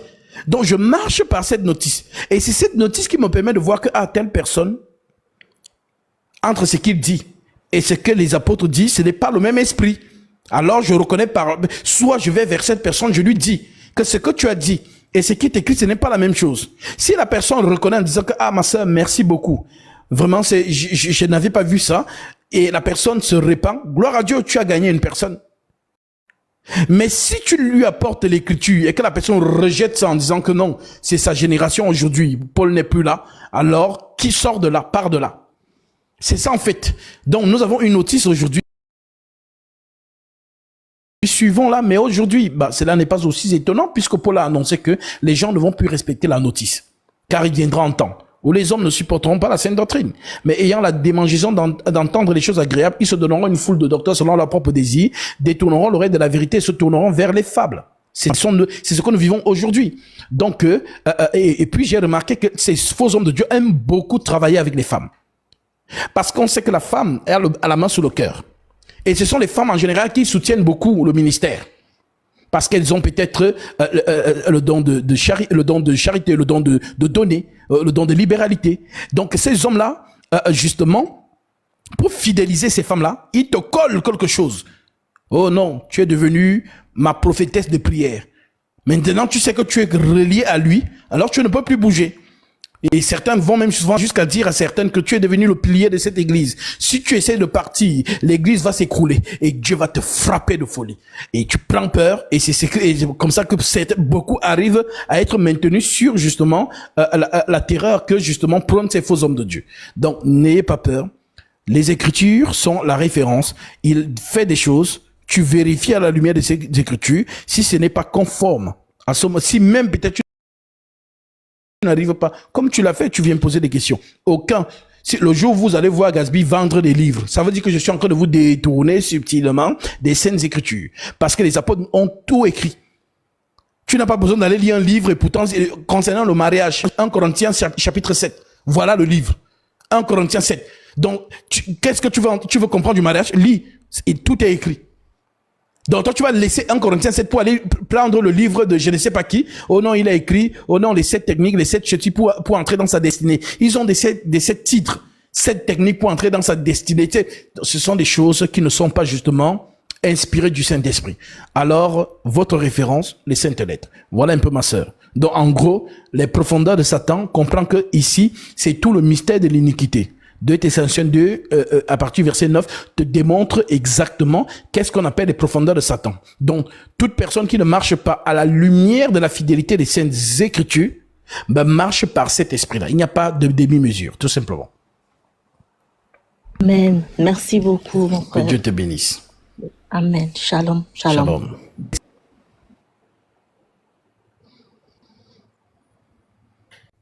Allô?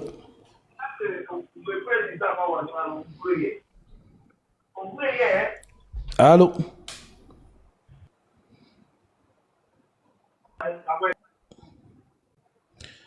Allô, allô? Alors, peut-être la personne est montée par erreur.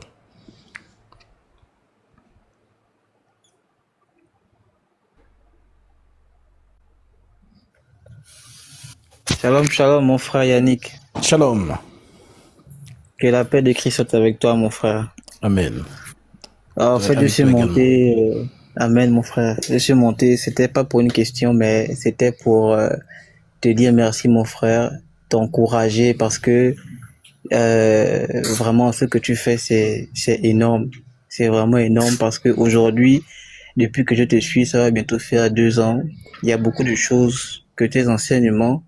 Et quand je médite, quand je les réécoute, j'arrive à changer, non pas par moi-même, mais parce que j'écoute ce que tu dis et quand je vérifie, j'entends le Seigneur me dire, voici comment il faut marcher, voici comment il faut faire. Amen.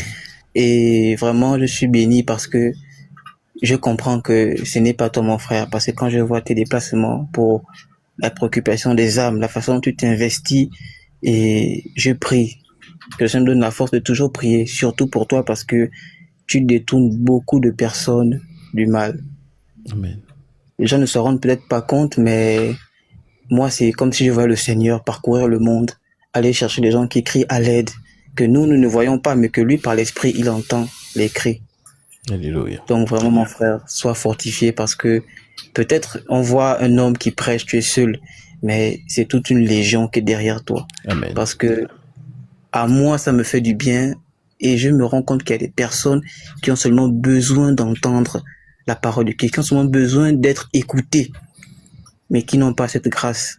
Donc c'est pourquoi je demande au Seigneur qui me donne la force de toujours prier, parce que je t'assure, mon frère, c'est pas facile, c'est très difficile. Quand tu veux prier, tu as des persécutions. Ici, tu penses aux soucis de la vie, parce que c'est vrai, on doit aussi manger, travailler, mais rien ne va.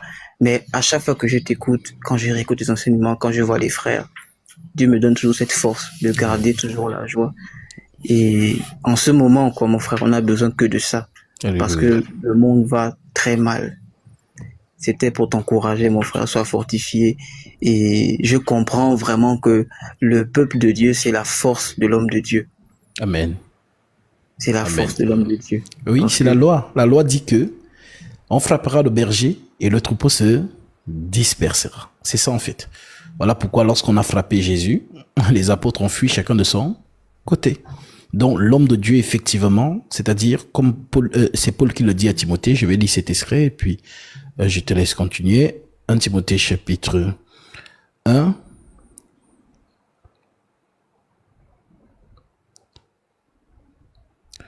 Apôtre Paul dit,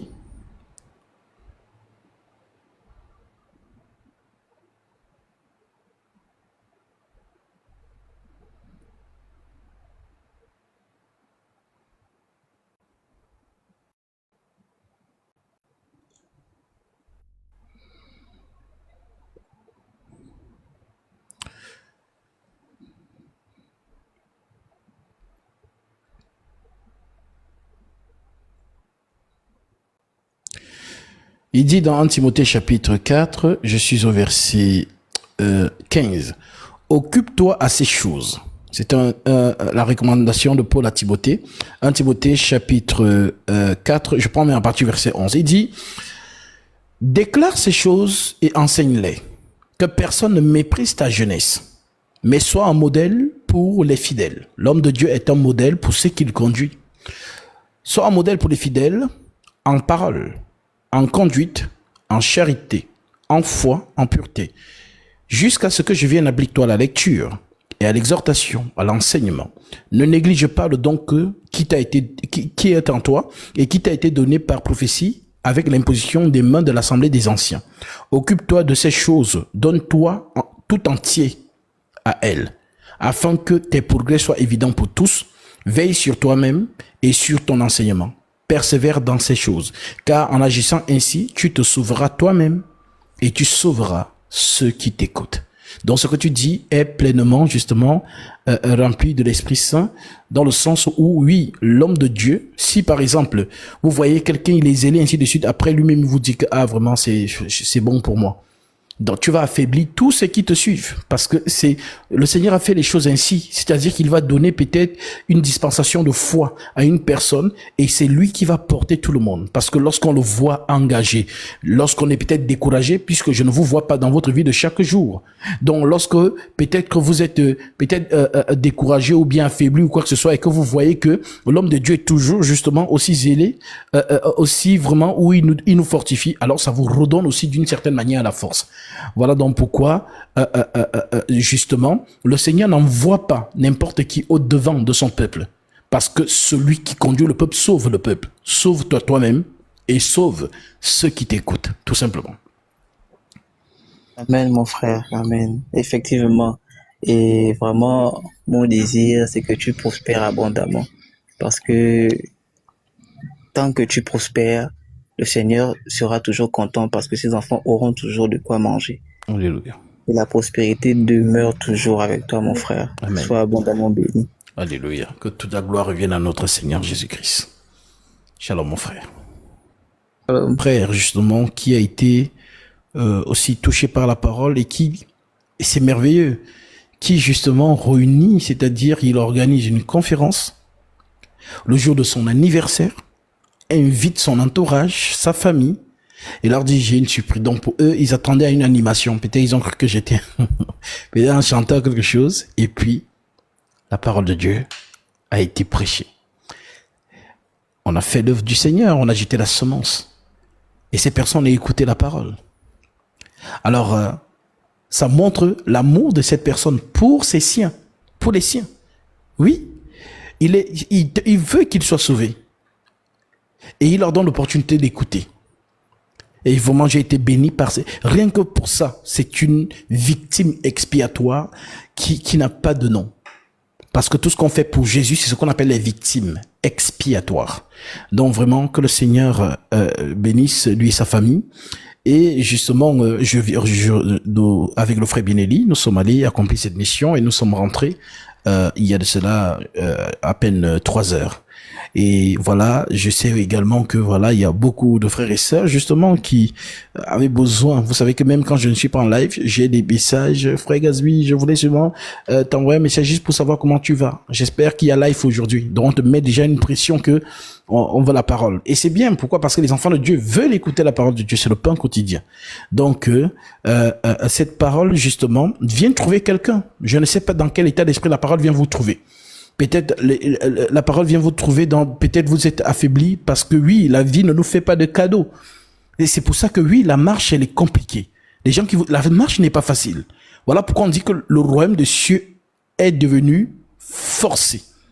Seules les violences en emparent. C'est-à-dire que nous allons subir les coups de la vie. Et ces coups de la vie, oui, elles font partir du programme. Parce que si notre foi vient réellement de Jésus-Christ, nous allons résister jusqu'à la fin. Mais si cette foi ne vient pas de Jésus-Christ, il suffit seulement qu'une petite sécheresse financière te gifle, tu arrêtes de prier. Il suffit seulement qu'une petite maladie te tourmente, tu arrêtes de prier. Il suffit simplement que tu aies justement les soucis de ce siècle, tu arrêtes de prier. Donc, ça viendra. Toutes ces choses vous allez rencontrer ça tout au long de la vocation. Mais comme vous êtes avertis, et comme vous savez que quand ça viendra, c'est pour justement vous faire en sorte que votre foi chute. Mais au contraire, soyez fortifiés, soyez encouragés et marchez avec persévérance. Car la fin de ces choses, c'est Jésus-Christ. Donc, sécurisons notre courant de vie. Combattons le bon combat de la foi et achevons notre course. Et allons dormir comme ceux qui ont été avant nous. Paul était là, il prêchait, mais il n'est plus là, il dort maintenant. Il a sécurisé sa couronne de justice, comme lui-même il peut le dire, dans 2 Timothée chapitre 2, verset 6.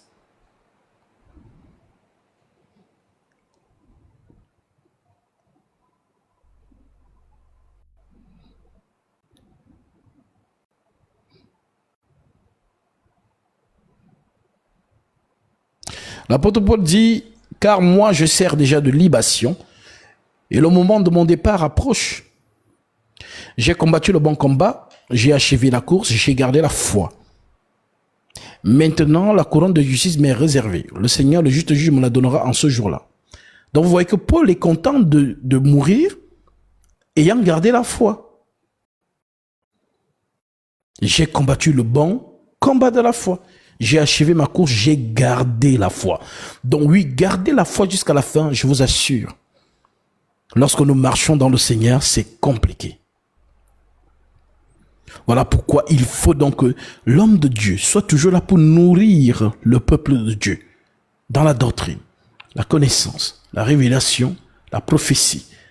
Voilà pourquoi l'Écriture peut dire, acte 2, 42, il persévérait dans l'enseignement des apôtres. C'était leur quotidien.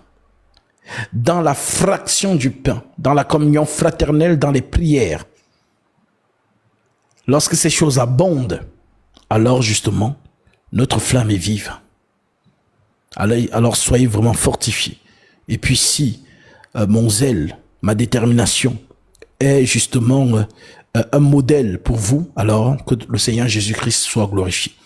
L'apôtre Paul lui-même pouvait dire en son temps, soyez mes imitateurs comme je le suis moi-même de Christ.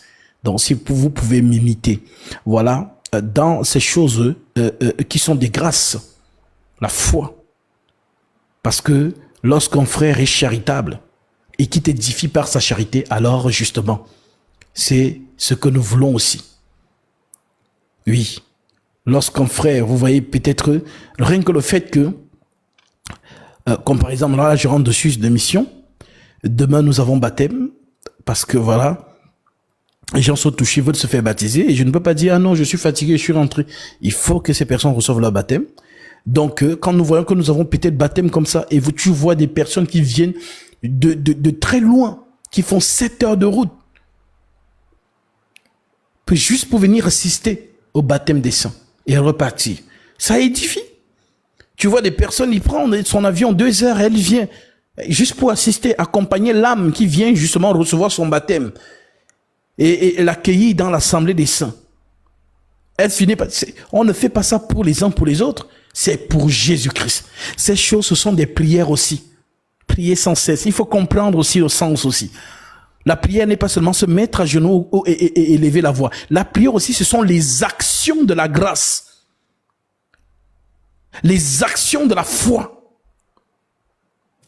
Voilà pourquoi on dit que la charité couvre une multitude de péchés. Donc vraiment, que Dieu bénisse encore les frères qui sont partis de Paris et qui sont venus justement assister les saints qui prenaient leur baptême du côté de la Suisse. Et pareil, justement, ceux qui sont justement dans d'autres pays et qui, justement, lorsqu'il y a des baptêmes à Paris, viennent soutenir ces moments. Vraiment que le Seigneur vous bénisse. Moi, quand je vois ça, peut-être vous allez remarquer que je ne parle que beaucoup quand je prêche. Mais quand je suis moi-même, voilà, certaines personnes sont souvent étonnées. Je suis très calme, je ne parle pas beaucoup. Donc, moi, j'observe juste. Et quand je vois ça, je dis, ah, vraiment. Et ce sont les choses aussi qui me fortifient. Voir le dévouement d'un frère, voir la dévotion d'une sœur pour la cause du Christ, c'est-à-dire, elle m'édifie sans m'exhorter. C'est-à-dire avec les mots. Rien que sa manière d'être, sa manière de faire, sa manière de se donner pour les choses de Dieu, bah, je suis édifié. J'ai dit, ah, waouh, merci Seigneur. Et il faut remarquer que dans les saintes lettres apostoliques, vous allez voir que lorsqu'ils avaient des échos des saints, de la bonne conduite des saints, ils étaient contents. Oh, nous avons appris la renommée de votre foi. Donc, ils sont contents de voir comment les saints progressent. C'est ça, justement. Parce que oui, nous avons une mission. Le Christ a dit, Pierre, même tu paies mes brebis. Alors, si le Christ t'a mis dans ce rôle, bah, tu dois paître les brebis du Seigneur, avec zèle et détermination. D'ailleurs, je termine par là. Dans 1 Pierre chapitre 4, chapitre 5, qu'est-ce que Paul dit? Paul dit, voici l'exhortation que j'adresse aux anciens. Les anciens, c'est qui? Ce sont les conducteurs du troupeau. Voici l'exhortation que j'adresse aux anciens qui sont parmi vous. Moi, ancien comme eux. Moi, ancien comme eux. Donc, le conducteur de l'Assemblée de Jérusalem, c'est l'apôtre Pierre. Et tous les autres apôtres. Moi, ancien comme eux. Témoin des souffrances de Christ et participant de la gloire qui doit être manifestée. Paissez le troupeau de Dieu qui est sous votre garde.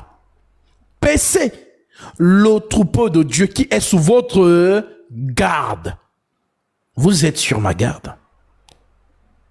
Vous êtes sous ma garde. Vous, que Christ m'a donné. Et je pourrais dire ce jour-là, comme lui-même il a dit, Père, je n'ai perdu aucun, sinon le fils de perdition, afin que l'écriture soit accomplie.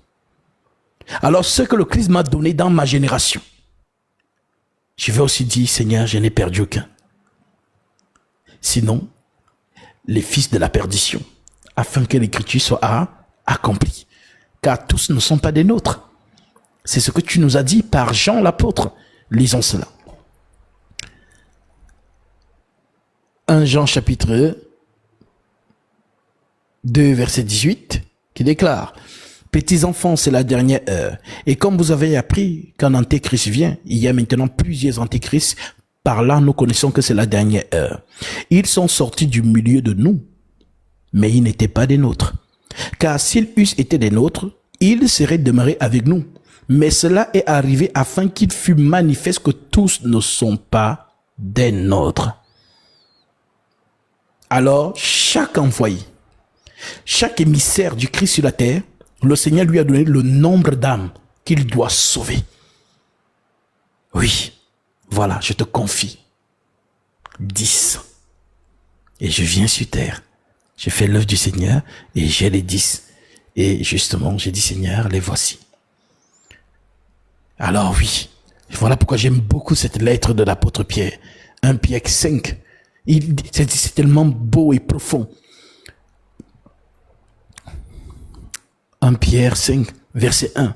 Oui, il dit, voici l'exhortation que j'adresse aux anciens qui sont parmi vous, moi ancien comme eux, témoins des souffrances de Christ et participants de la gloire qui doit être manifestée. Paissez le troupeau de Dieu qui est sous votre garde, non pas con crainte, mais volontairement selon Dieu. Pas volontairement selon nous. Je ne vous conduis pas par moi-même. Je vous conduis par l'Esprit du Seigneur Jésus-Christ. Je n'improvise rien. D'ailleurs, dès que l'homme de Dieu voit déjà que c'est lui qui conduit, Dieu n'est pas là. C'est Dieu, le souverain pasteur, Jésus-Christ. Voilà pourquoi Paul peut dire, paissez le troupeau de Dieu qui est sous votre garde, non par contrainte, mais volontairement selon Dieu. Non pour un gain sordide, non pour un gain sordide, non pour une motivation quelconque, non pour un gain sordide. Mais pourquoi? Mais avec dévouement, la dévotion, le zèle, l'amour pour les âmes de Jésus. Parce que tu es conscient que ces âmes appartiennent à Jésus. Alors tu as faux. Voilà pourquoi, oui, vous pouvez le voir, vous êtes beaucoup à témoigner que, vraiment, Gasby, tu es zélé, vraiment, tu es vraiment déterminé pour les choses du Seigneur. Elle dit, Amen. Parce que justement, les saints, les brebis qui le voient, sont aussi fortifiés. Ils sont aussi encouragés. Voilà, de voir, nous sommes des jeunes, hein. Dans cette génération perverse, nous sommes des jeunes. Nous sommes beaux. Nous sommes riches. Même comme certains n'aiment pas quand nous disons ça, mais on assume ce que nous sommes.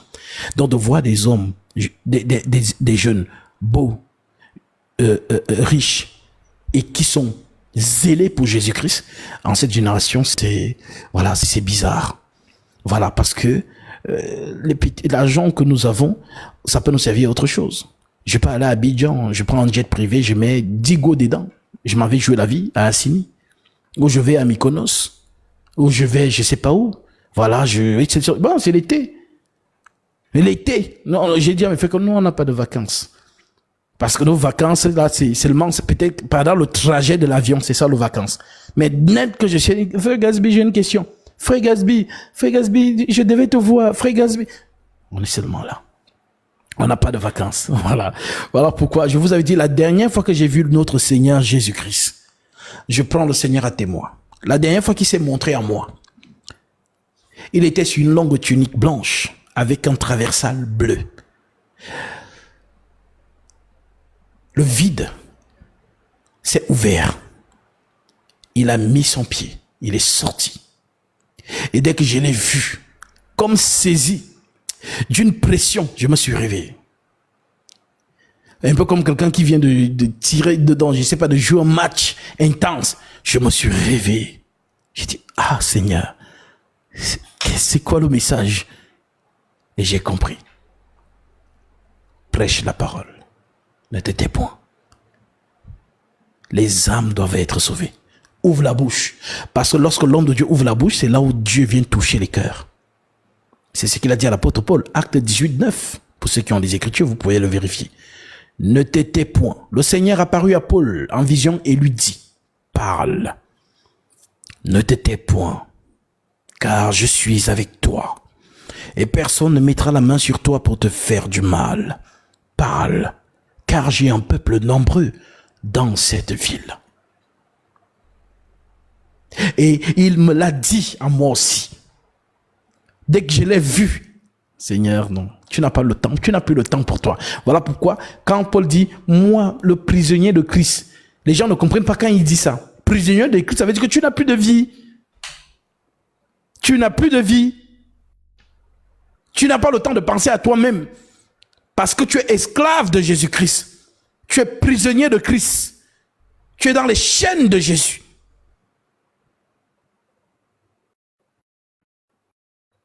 Voilà donc pourquoi Paul, qui vous aimait de son temps, 2 Corinthiens 11, c'est-à-dire qu'il a comme une sorte de peine pour vous. Et il vous dit, oh, si vous pouviez supporter de ma part un peu de folie, mais vous me supportez.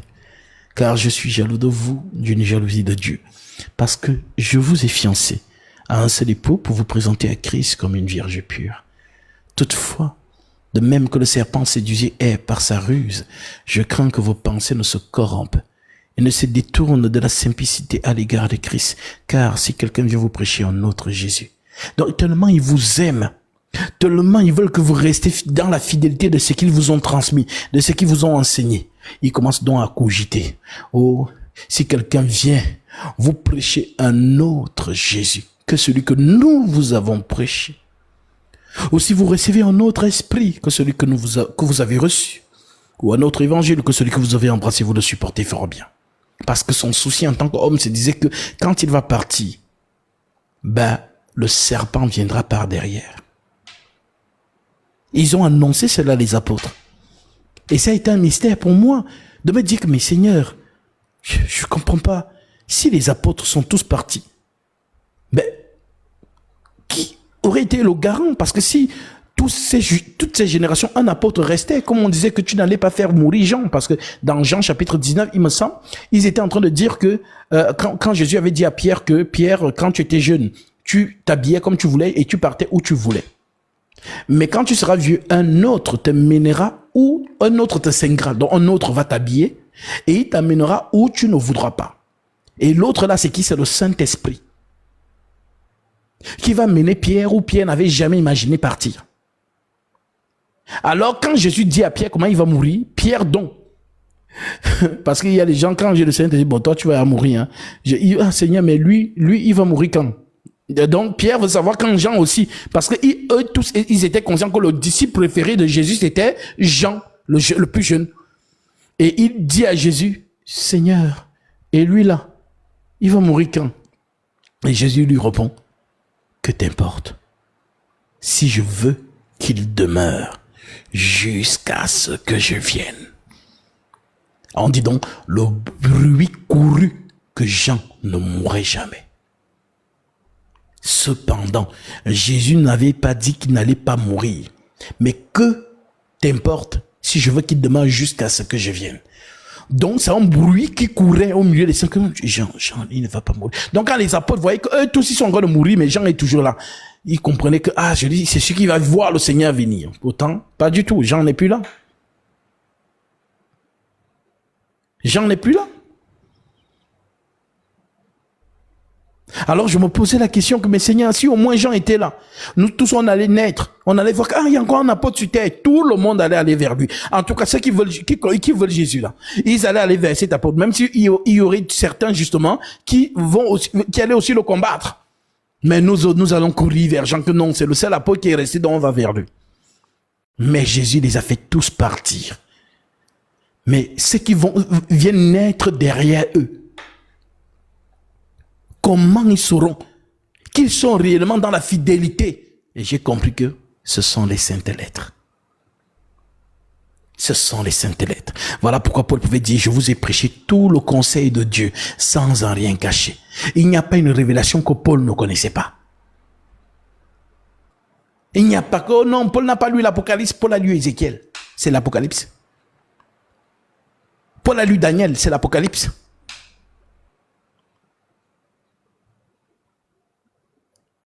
Donc, les épîtres que vous avez entre vos mains là, les Bibles que vous avez chez vous, les saintes lettres là, c'est ça qui peut savoir, que c'est par là que tu peux savoir, comme eux-mêmes ils ont dit, marchez, suivez ceux qui marchent à notre modèle. Suivez ceux qui marchent à notre modèle. Ah, Gasby, il prêche comme Paul, hein. Ah, ce qu'il dit, c'est ce que Paul a dit. Même chose. Mais d'autres aujourd'hui, Paul dit, oh non, ça c'est Paul qui avait dit, aujourd'hui, c'est moi l'homme de Dieu. Je crois au ministère de la femme. Je crois que la femme peut enseigner. Maintenant, entre Paul et lui, vous choisissez qui? Parce que Paul a dit, je ne permets pas à la femme d'enseigner. Et Paul n'a pas ajouté une théorie derrière. Paul n'a pas dit non, si je dis ça, c'est parce que, bon, les femmes faisaient le désordre là-bas, donc je dis seulement ça ici. Comment on vous fait comprendre aujourd'hui? Les gens qui viennent vous dire non, en fait, il faut comprendre le contexte. En fait, quand Paul disait ça, c'est parce que Paul n'a rien ajouté. C'est eux qui viennent ajouter derrière Paul. Paul n'est plus là. C'est eux qui viennent vous dire que non, c'est parce que, ne les écoutez pas.